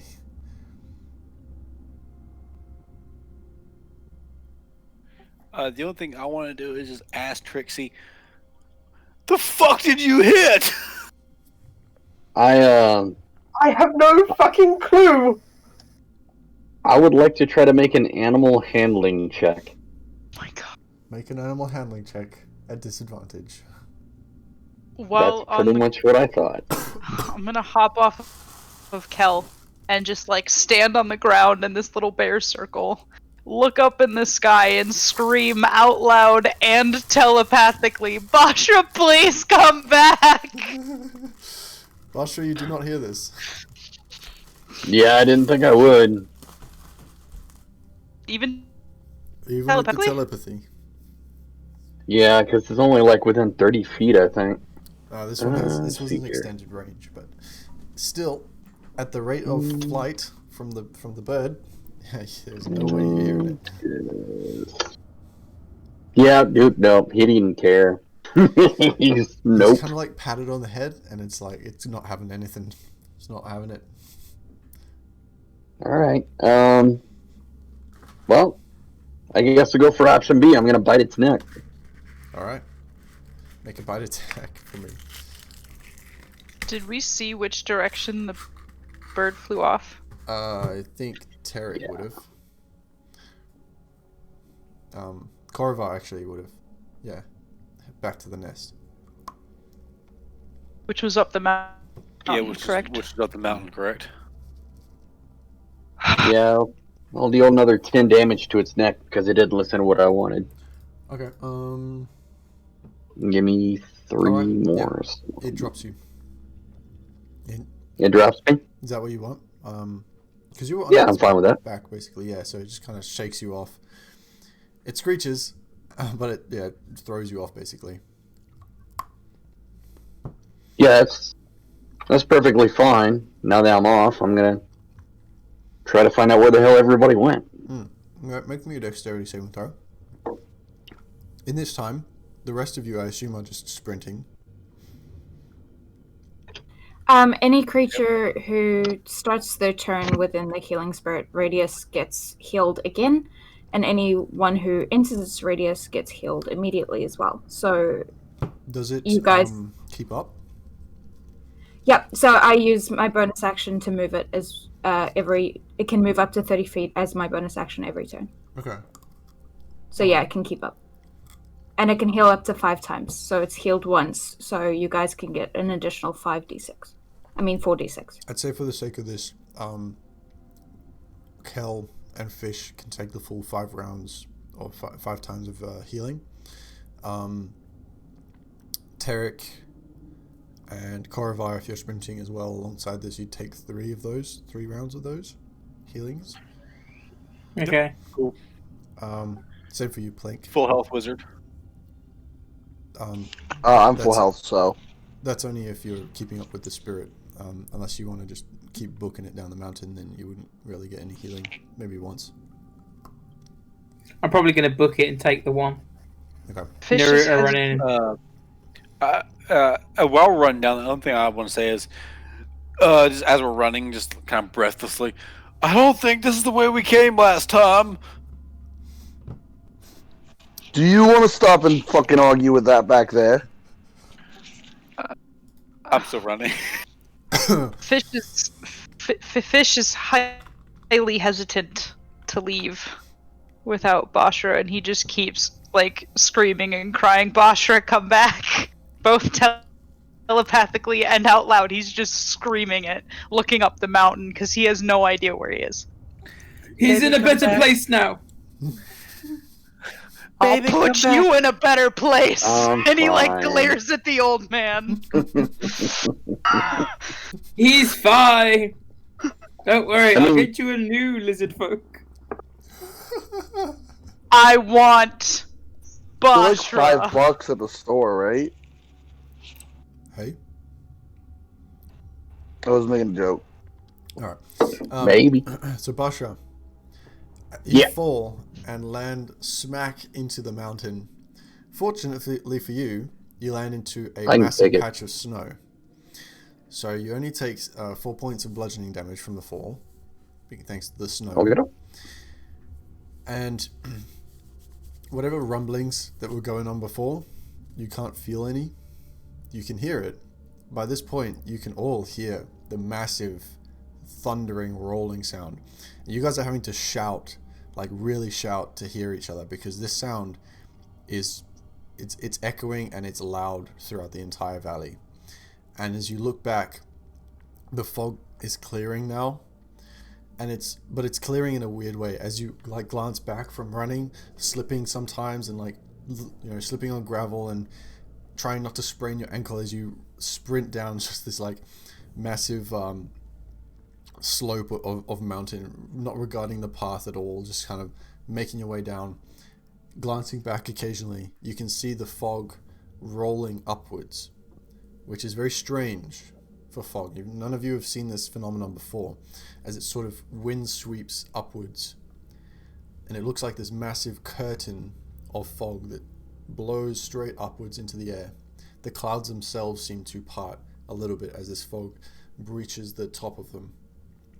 And in its place, thundering down the mountain, you see this cascading waterfall of snow and rock tumbling and tumbling and tumbling down. And all you hear is this. Looking around real fast as this wall of ice and snow is heading towards us. Are there any junting rocks or anything that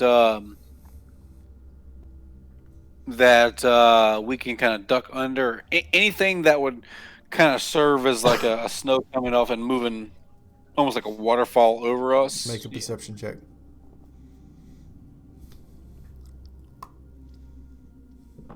Question, is this snow difficult terrain?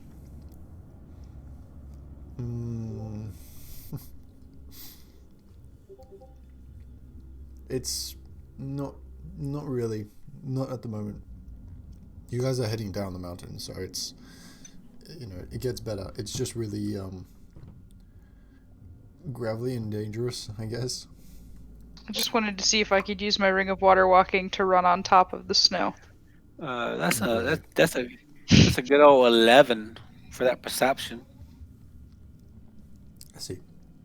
By the time you notice one of the peaks in the mountainside, it's far on the opposite side, and you've passed it like way back. With that same check, anything that serves as any type of even a tree, something that blocks us and the snow above us. Okay. There are no trees on this mountainside. A hill, something, anything. Not really, my friend. You've come to some dangerous mountains, man. So, you guys are sprinting down. Bashra, you're the only one that's kind of by themselves on top of this mountain. And from your perspective now, you can see this mass avalanche just cascading down the other side of the mountain. And you get the sense that your friends probably are in harm's way. Well, shit. I'll have to get new friends. No. I'm going to try to use the sending stone to see if they're close enough. You attempt to contact Fish. Yeah. And you don't hear any connection. Damn it. I'm gonna try to see if I can see them run around through the tree lines or anything like that. You're gonna look for trees? Well, I'm gonna look for them. Oh, for them. Okay. Yeah. Make a perception check with disadvantage. Yeah, that's what I was thinking. Still worth a shot, though. Not bad. 12.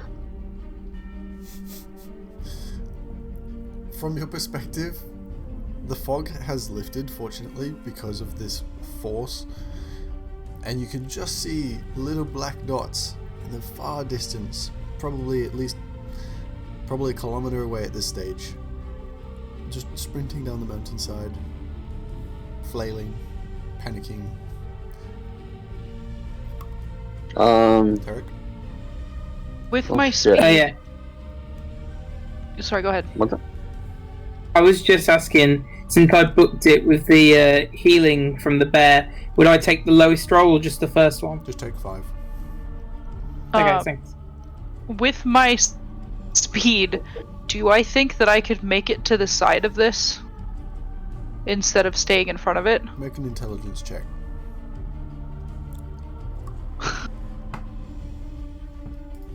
Dump stat. I'd be willing to make the same check, an attempt.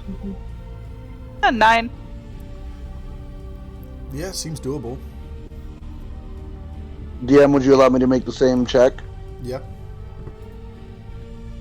If it seemed doable to Fish, he would full on dash Alright. 100 feet every 6 seconds to it's going forward but leaning to the right, trying to move to the side of this. Plink, it also seems doable. It seems like Fucking why not? Chicken, go that way! You and your chicken just And I also shooting off have the fish. Step of the Wind. I also have Step of the Wind, which I can 3 times. What's your movement speed? For those of us 50, so it's 100, and with Step of the Wind, it's another dash, 150 for 6 seconds. Okay, you're breaking up a real lot, but I'm just going to say that it's 150 feet every turn, basically.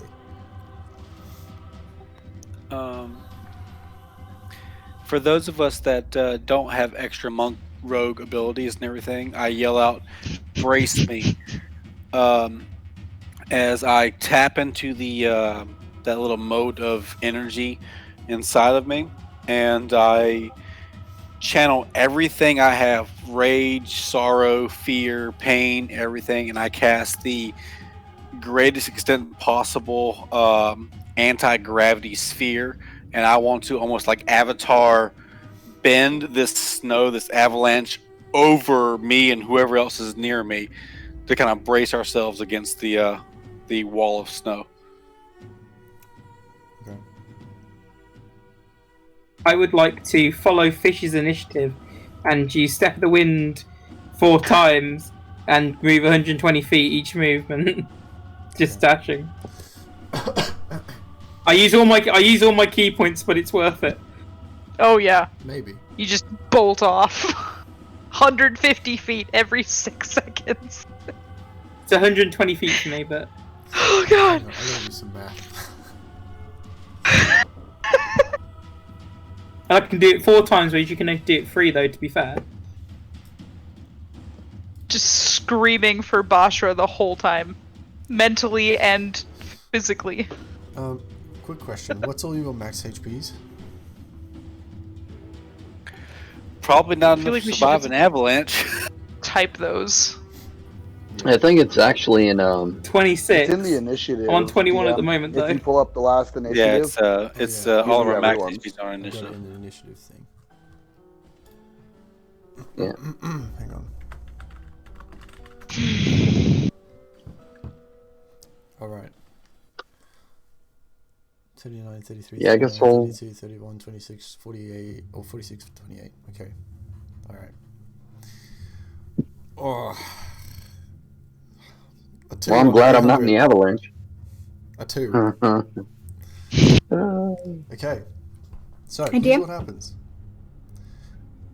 Sorry, I was just thinking that if there are people trailing behind, if I could wild shape into a riding horse, and just grab as many people as I can carry and run down because it's got a 60-foot movement, and then if I dash, it's 120. Okay. Yeah. Sure. Nope. Corvar is he's gonna fucking part these. He's gonna part this snow like fucking Moses. Okay. Well, that dragon's about You to mean die. Snoses? So, I'm not about. Corvar, I'm not about to die. Corvar, you stop That's fine. and start casting this spell. One action. Yep. Adamus, you turn into a horse. Make me a dexterity saving throw, please. As horses are not meant for mountains, especially not barreling down the side of them. The rest of you are fairly even with pace, save for probably Kel and Trixie and Tarek. Well, no, not Tarek, but Kel and Trixie. So, Basha, you watch this entire scene play out, as that's all you can basically do from this situation, from your standpoint. Unless you think you can think of something really creative. You watch this avalanche just barrel down this mountainside. And you can see from your perspective the beginning of the avalanche and where it's left off. And from where it's left off, this mountain, from what it was before, seems about 3/4 of the size it once was. And this is just like a shroud of snow that's being flung into the air, kind of like this great, enormous cloud that's making its way down the mountain, but with ferocity. It's a sight that you've never seen before, and from your perspective, probably one of the rarest sights you'll ever see, and anyone has ever seen. And as it makes its way down the mountain, you just watch these little figures as couples like split off to the side, start sprinting sideways, and off past a bit that you can't see, as from your perspective some of the rocks, sort of the curvature hides them. They go off. Some continue making their way down, a few of them a bit slower than normal. One of them stops just completely in their tracks, turns around, looks like, and you see this very, very, very faint little bubble around them. In those very brief, tense moments, you see the avalanche catch up to most of them, and it just washes over the entire scene. Yeah, I'm gonna be using my movement and dash and everything else to try to get down there and dig them out. Okay. That's really the only thing I can think of, to be honest. You start making your way down. As you're doing so, you also notice a number of creatures begin to filter from the area as well. As this avalanche is continuing, you see a number of white-coated creatures sprint off to the left and to the right. You see some sort of flying creature start flying straight up the mountain in a different direction towards the west. And then you see, as you look further down, something clicks in your mind, and you realize there's a little tiny village with the name of Joran Village right in the way of this avalanche. As the avalanche continues to barrel and grow in strength, not easing, as it smashes one of these smaller mountains over, just like one of the smaller peaks, taking it with it, and it becomes this mass snowball effect. As before your very eyes, as you're climbing down, you just hear this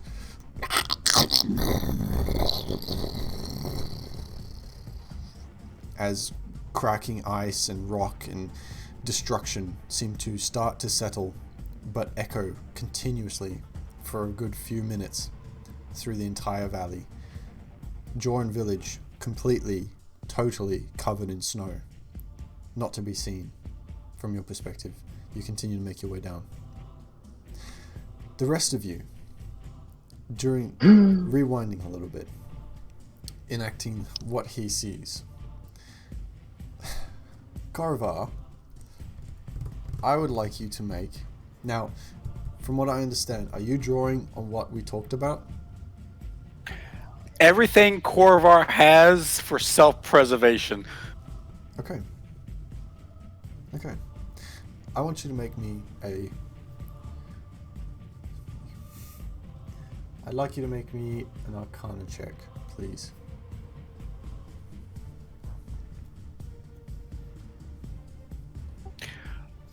Grand old 16.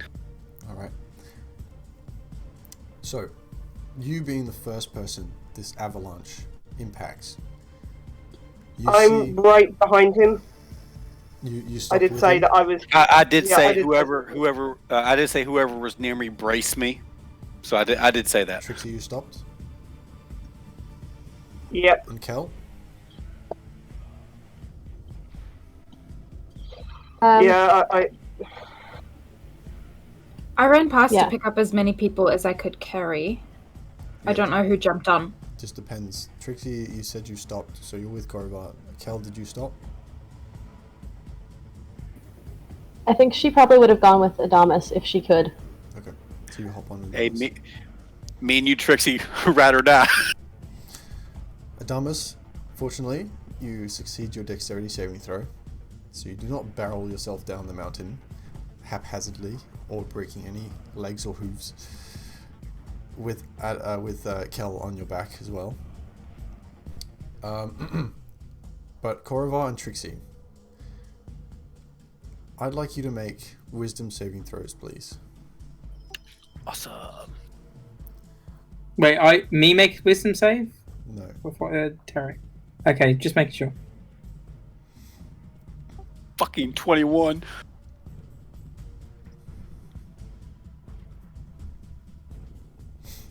Okay.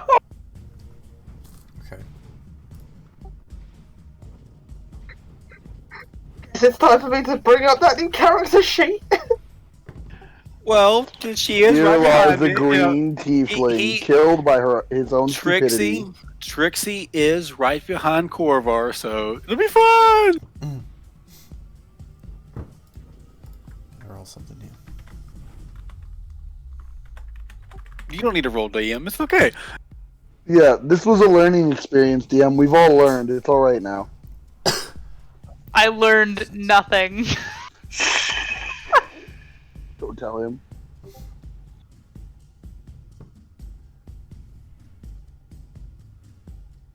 Okay, interesting. Alright, so you stand there, Corvar, with this bubble around you, bracing. You watch as this barreling, cascading waterfall of snow and rock and gravel and ice just come hurtling at you. The entire mountain shaking beneath your feet. You can feel the very breath that you breathe, the air vibrating itself. I got this. And as it gets closer and closer and closer, 10 feet, 5 feet, at horrendous speeds, it impacts. Trixie, as it impacts, as you see this mass just destruction coming upon you, with not enough faith in Corvar to believe that you're going to survive this, you gain a madness effect temporarily, where you are basically perpetually frightened for the time being, which makes sense. But in that moment, Corvar, as you draw from everything that you possibly have within you, you feel that surge of anger, rage, empathy, sadness, frustration, agitation, all these dark swelling emotions build, and out of self-preservation you call upon it. And the entire sphere, as this snow seems to fall and smash over the top, completely like pitch black in this sphere. Those of you with dark vision, you can see the shapes and whatnot, and you can see this, like, these pieces flying past, hitting the sphere and bouncing off. You can see pieces make its way into the sphere as well, as shrapnel sort of falls in, and you can feel yourself waning. And in that moment, you call upon it, and the sphere turns this pitch black. A shadowed sphere encasing you. Almost as if you've stepped into a ball of mist and everything goes silent. And that's where you guys will be left off in this. The rest of you, as glancing back, barreling down this mountain, you watch this total destruction encase Korrivar and Trixie in this bubble. And for all intents and purposes that you're aware of, they're gone. It swallowed them up. And it comes hurtling and hurtling and hurtling towards you. Fish and Tarek, you guys are sprinting off to the side.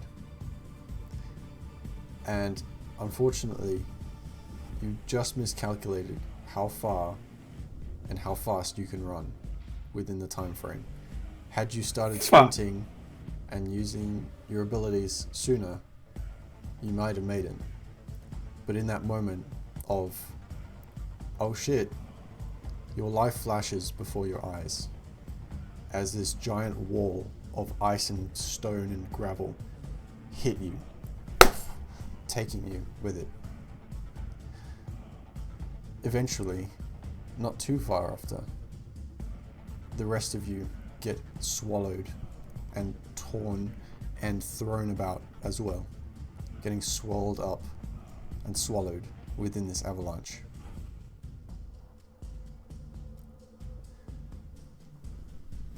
Let me change this music.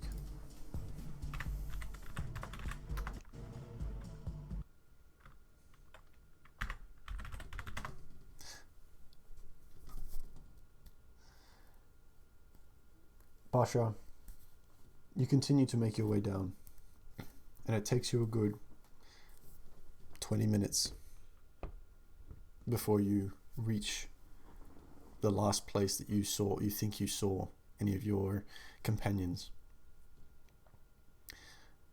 And melting, steaming, there's one spot in the snow that a small spherical bubble of pitch black mist seems to appear, and then it fades. And standing there, well, on his knees, is Korrivar and Trixie, looking terrified. And it's just this sphere cut out in the snow, like basically sort of neck height in the snow. I would like to stand up, look around, kind of like glassy-eyed and glazed eyes, kind of glance in Trixie's location. Told you, I got this, and then face first passed out into the snow. Trixie, you're still terrified right now. You basically paralyzed. Then you look around, Basha, and you can't see anyone else. There's no movement. The rest of you suffer 20 points of bludgeoning damage, and you are currently suffocating.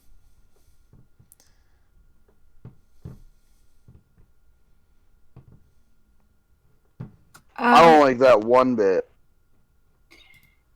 If I could drop form and cast heat metal, and I will take the damage and burrow my way out of the snow and try and get Kel out as well.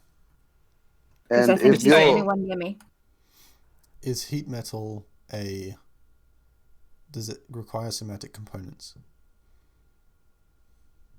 Let me check. DM, would you allow me to use catapult to launch the snow off me? Unfortunately, just enough to breathe. That. No.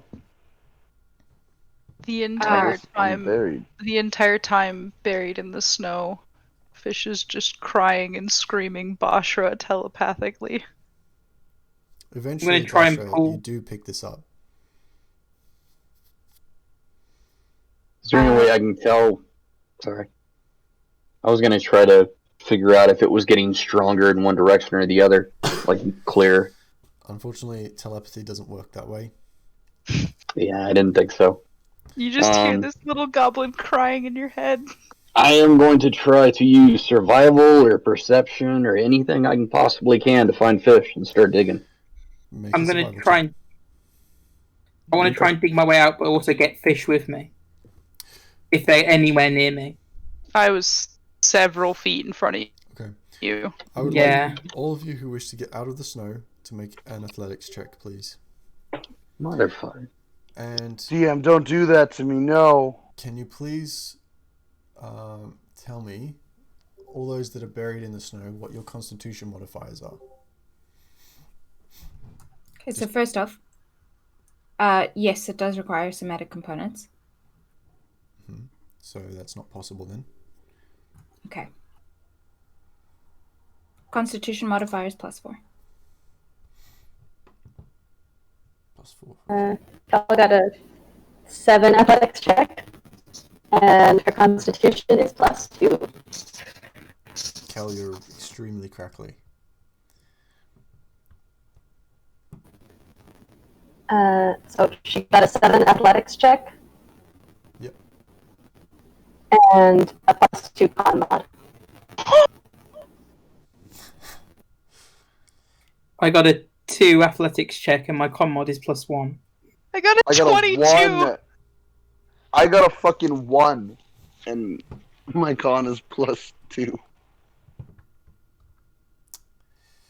DM, because I dropped wild shape and I'm no longer a horse, does that create like kind of a cave in on the inside so we've got more space to move? It's not packed snow, so when you drop form, it all falls with you, kind of like a sand pit. Yeah. Fair enough. I got a 22 and my con mod is +3. Fish 3. Fish 3, Kel 2. I got a 0, DM, actually. For your constitution. Ouch. I just realized that. No, it's athletics. I got a 0. I'm doing constitution. Oh, it's +2. Plink 2. Blah, blah, blah. So I've got Fish, Kel, Adamus, Plink. Who else? Am I missing? Tarek. Is +2 for con? Tarek is +1 for con. +1 for con. Okay. He got 2 on his athletic. So, athletics checks. Bashra, you're going to be looking for a while. 2, 7, 0, 6, and a 22. Fish. Somehow, in the midst of your terror and sobbing, which freeze as soon as they come out, so it's kind of like just like this permanent mask of frost on your face as it builds and builds. You claw your way through the snow, just crying. Eventually, your hand breaks into what feels like warm air, and you pull it and pull it and pull it and scrape until you breach into fresh air. And standing there looking around is Bashra, not 20 feet from you. My immediate reaction is to backtrack and look for Tarek, because he was closest. I don't know exactly where, but it was somewhere behind me. Make a survival check. In the meantime, Tarek, you start to feel this dreading sensation as your air supply starts to dwindle, as you start to suffocate on carbon dioxide, basically. The very air that you breathe, your surroundings, are slowly starting to kill you. I look. At first, it's panic, and then the face kind of softens. The eyes close. He's accepting it. If he's not saved, he accepts his fate. You take 3 points He's old. of suffocation damage. I'm on -2 health points. You're on -2 health points. I had 1 hit point left after that 20 points of damage. You fail a death save. Okay. On a failure. Man. Koravar's out. Trixie's incapacitated. Fish, you rolled 8. Basha, you rolled 8. Adamus, you're the only one that can break their way out before suffocating because of your constitution, which you do so as you break through to fresh air. Would I be able to attempt to melt the snow with firebolt? Does it require somatic components? Let me check.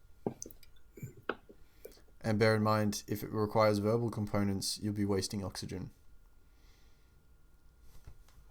Once out, Adamus will heat metal and go back and looking for Cal. He's just going to melt the snow until he finds her. There's a lot of snow. It says VS on my thing, so I think it takes both. Okay, so that won't be possible. Alright. Make me a survival check, Cal. Adamus.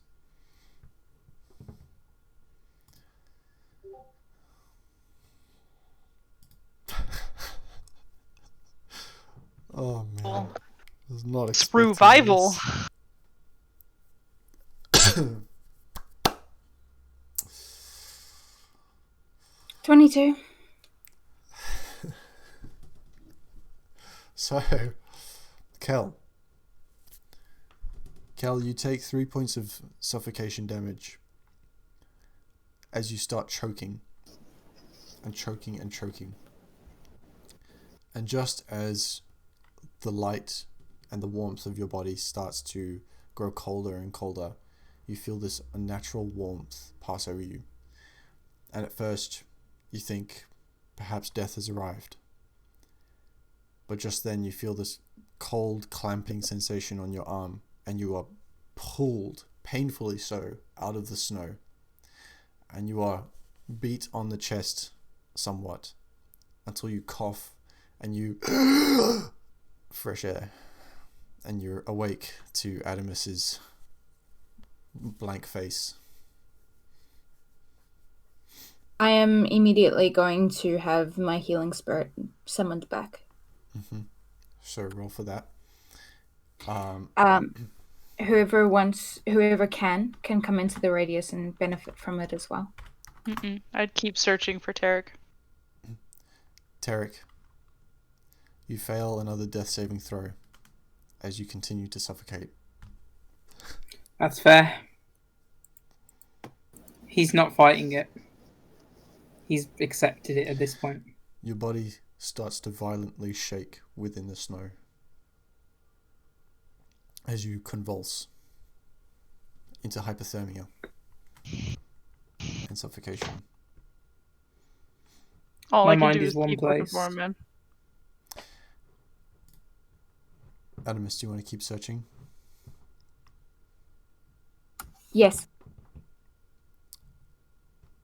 Fish and Basha, I don't know where Basha is, but Fish, if you also want to make another survival check, you can. God damn it. So, did I just die then? Am I not making any checks or anything? Oh yeah, sorry. If you want to make an athletics check, did you make an athletics check before? Yeah, but I've got a -1 to strength, so I don't make athletics checks. Right, it was 0. I had a Okay, 0. You can. You can. There's just less likely chance of you succeeding, but you Alright. still make them. Plink, what's your health point at? 19. Okay. You start to suffocate. You take 1 point of suffocation damage. Alright. What is the... Okay, yeah, that's healing spirit. Adamus, did you make another survival check? Doing it now.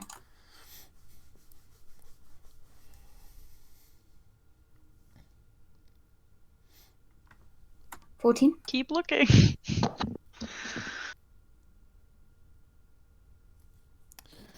Bashra is.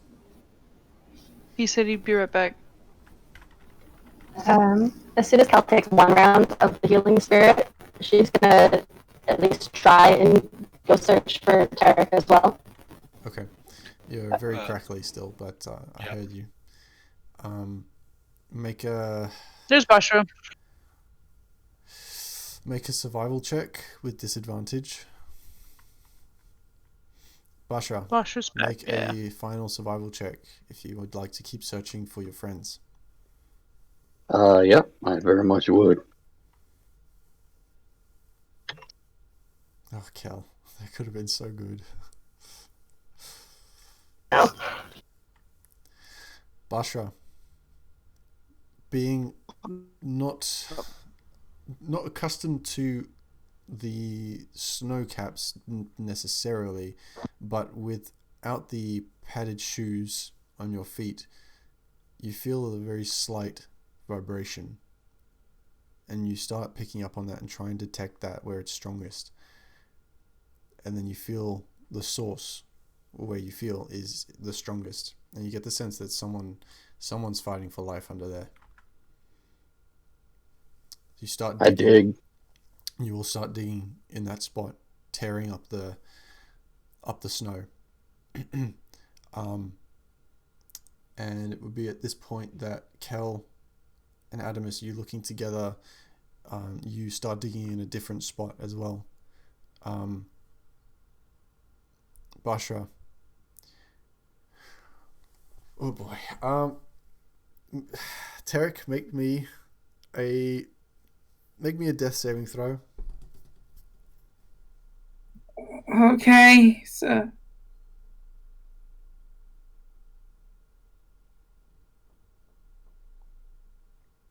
This is it, man.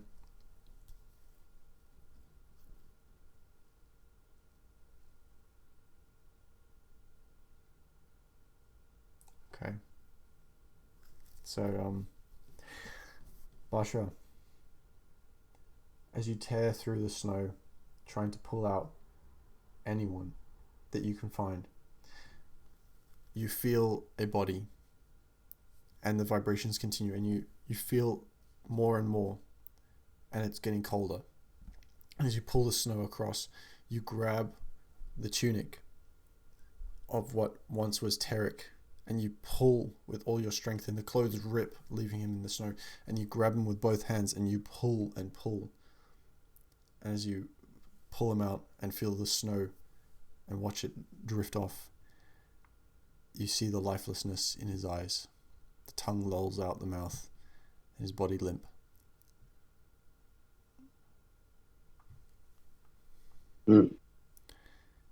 Kel and Adamus, as you begin digging through the snow at the same speed, you find, struggling for breath, convulsing, a gnome and a chicken. Holy fuck, you fucking free me thing! It's a stupid chicken! Okay, chicken's fine, okay.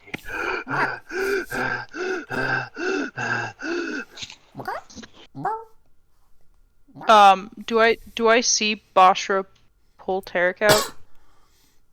Yes. I Yeah, scream for Adamus and Kel. that was going to Adamus be my will run reaction. over. Try it again.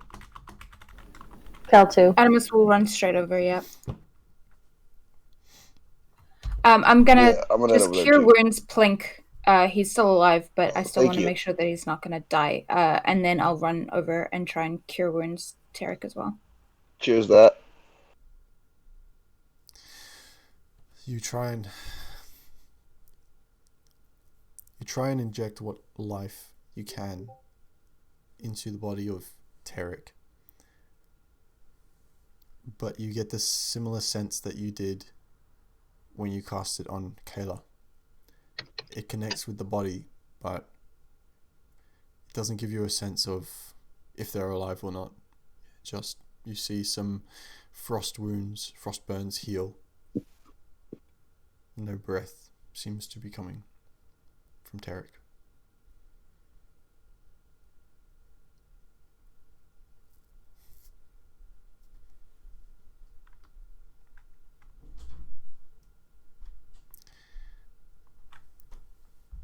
think that's everyone, right? Mm-hmm. Holy fuck. I think Fish is just gonna scream and cast darkness all around him. This shrill, piercing sound filters through the entire valley as it echoes, and the darkness creeps like a shadow, tenderly making its way across the entire area circumference that it takes up, encasing the area. Adamus will run to Fish, knowing that he can't do anything for Tarek, and just kind of hold Fish. The darkness lasts for 10 minutes. I can find you using Yeah. your screens. And you do. Yeah. And you just hold him in the darkness. And you hold him and you hold him as he cries and sobs.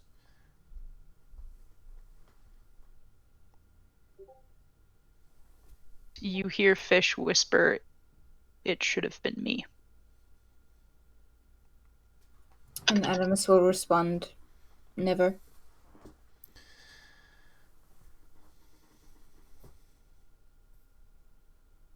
Tarek, as you feel your life force fade in those moments, the whole landscape turns a brilliant white, and the whole ground covers in this white blanket of snow, and then it all melts, and there's this lush green grass that is revealed past the snow. The sun gleams through some orange burning trees. Birds sing, and they're sitting near a small pool of water against the tree, reading a book, a familiar face.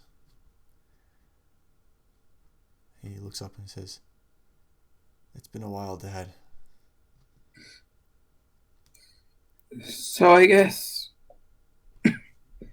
So I guess that's it, huh? It's not so bad here. It should have been me first. I failed you. No, Dad. I don't blame you. I chose to do what I did. And he just embraces him in a hug. And in that moment, nothing more perfect you could have ever experienced in 40 odd years. And the scene fades.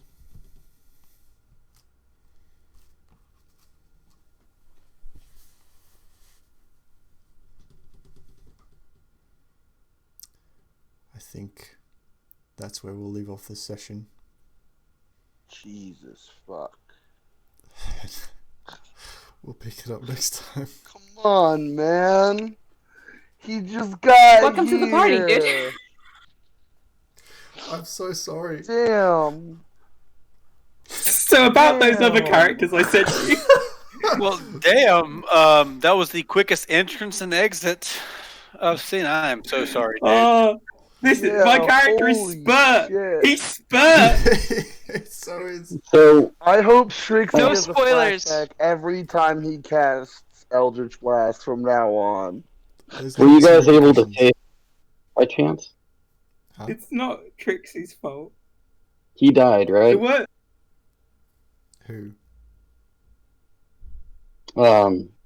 Tarek, Tarek yep. died. Yeah, he's dead. Yeah. I mean, I just The- wanted to make sure. oh god, you're not The eating worst- him. You're not eating him, Bashra. I am not eating him. Eat him. Do you want me to I tell mean, you guys yeah. what's in his Look at inventory? him.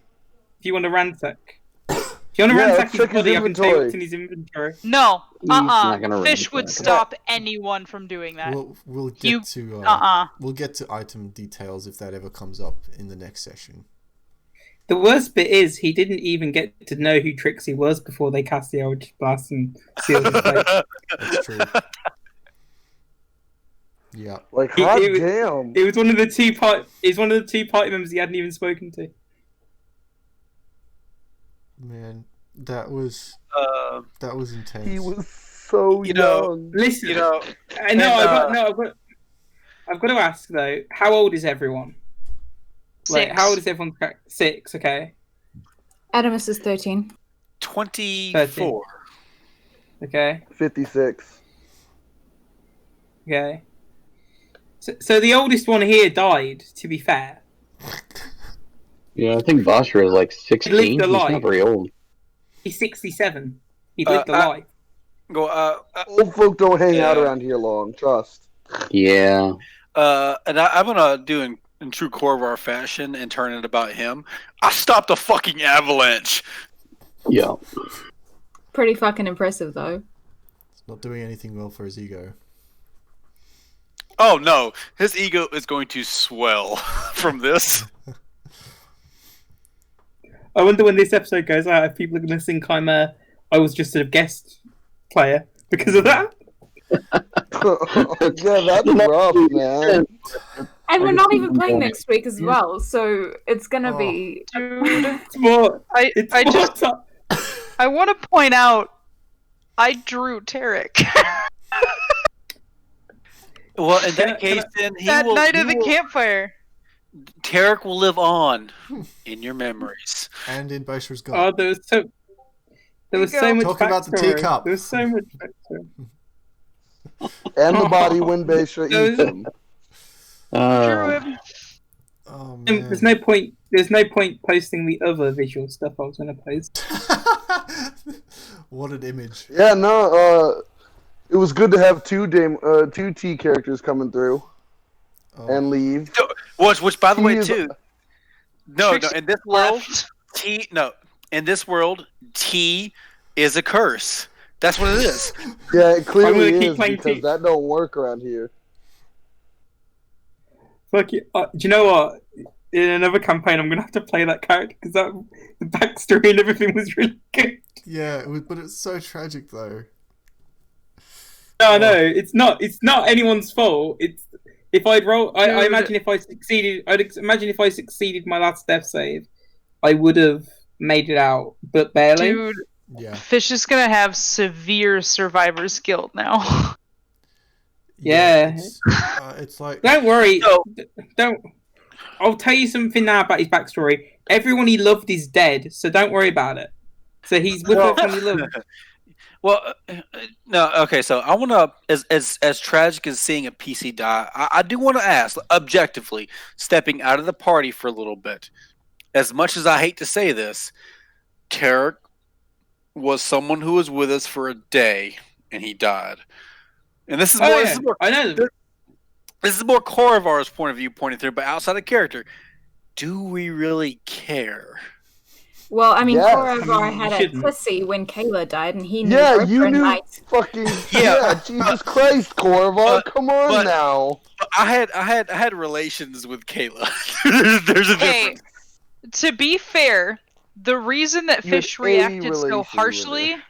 the reason Fish reacted so harshly and cast darkness was because Fish was supposed to be the one to die. Boshra was supposed to save Tarek first. That's why he's upset.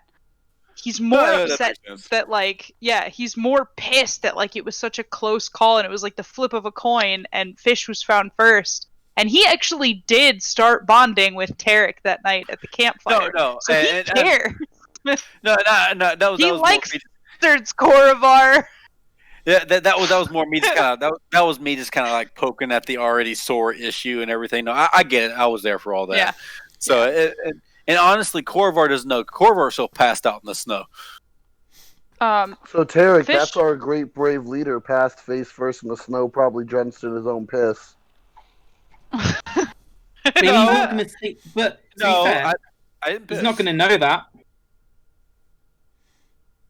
Look, Tarek Oh, doesn't know man. much. He just knows that he tried to run and he died, and his past sins finally caught up with him, I guess. I mean, that's like a Damn, prime that's example of what to fucking do in rough. character. Like, you know, your character made the check. They thought they could do it. They did it. They couldn't do it. But it's a prime example of, like, staying in character. Like, you actually are convinced that you can do this thing, so you do this thing. Well, Yeah. I think it Thought even we goes, could make it. No, I think it even goes beyond just knowing that you made or failed the check and everything. That's whether your character knew he would succeed or not. Your character did what he thought was best, or what she thought was best, and consequences be damned. I'll be honest. Part of Exactly. this was because he saw his son in Fish, so when he saw Fish running, he ran after Fish because he thought Fish was one of the most innocent among Just you and makes deserved this so much survival. better. Well, Have that effect on lizards. well, and I'll be the biggest advocate too. Is like you never, at least to me, anyways, and I speak from personal. You never, no character has to ever explain on why they did something, as long as they felt justified in doing it. So I mean, that's He felt like he could make it. Yeah. He felt like he could Yeah, make it. and that's what I'm saying. Your character felt like he could I make don't- it. Your character acted within what he thought was good. He did it, and consequences happen. Yeah, super fast. Hey guys, I Now gotta I've head just out. realised that We Rain weren't is. fast. I realised that Rain's gone, and I feel like they might feel bad. Give me a minute. Oh yeah, no. Hey, Trixie Daniel, clocked out the second. Yo, Hey, Daniel, you're taking off, right? You said you're jumping out. yeah, I gotta head out. All right, you take it easy, man. Take care, dude. Yeah, have a good one, All right, man. you Hey, two, man. dude. All right. Take it easy, well, everybody. Good session. Trixie. What, the DM, have second fun. The session ended, Yeah. Uh, Thanks. and she's not responding.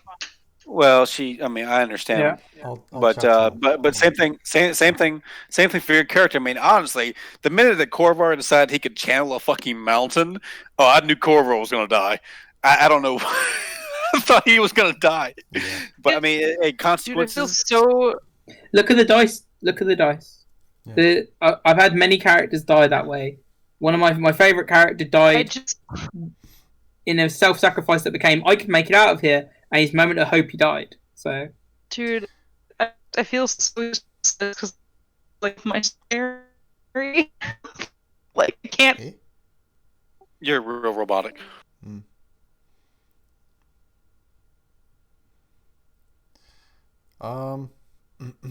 Well, before we continue, I just want to say thank you guys for playing. It's been a really, really interesting episode. Really sad. I didn't know I was going to have to DM that today, but hey, most of your players made it, dude. thank you. Fine. Thank you to Ethan for joining for the day with that character. I absolutely definitely will be looking at if you want to join with another character. If you're too emotionally scarred, I get it. But No, I'm not. I can't promise there won't be avalanches in the next episode, but at least it should last a bit longer, hopefully. But Fuck it, nevertheless, Another character. But I sent you a few characters. There's backups. that's all good. There's always backups. Nevertheless, thank you everyone for watching. We'll catch you next episode. Whoop. In the meantime, we'll be uploading this one on the 25th weekend. So I guess I'll see you then. Goodbye.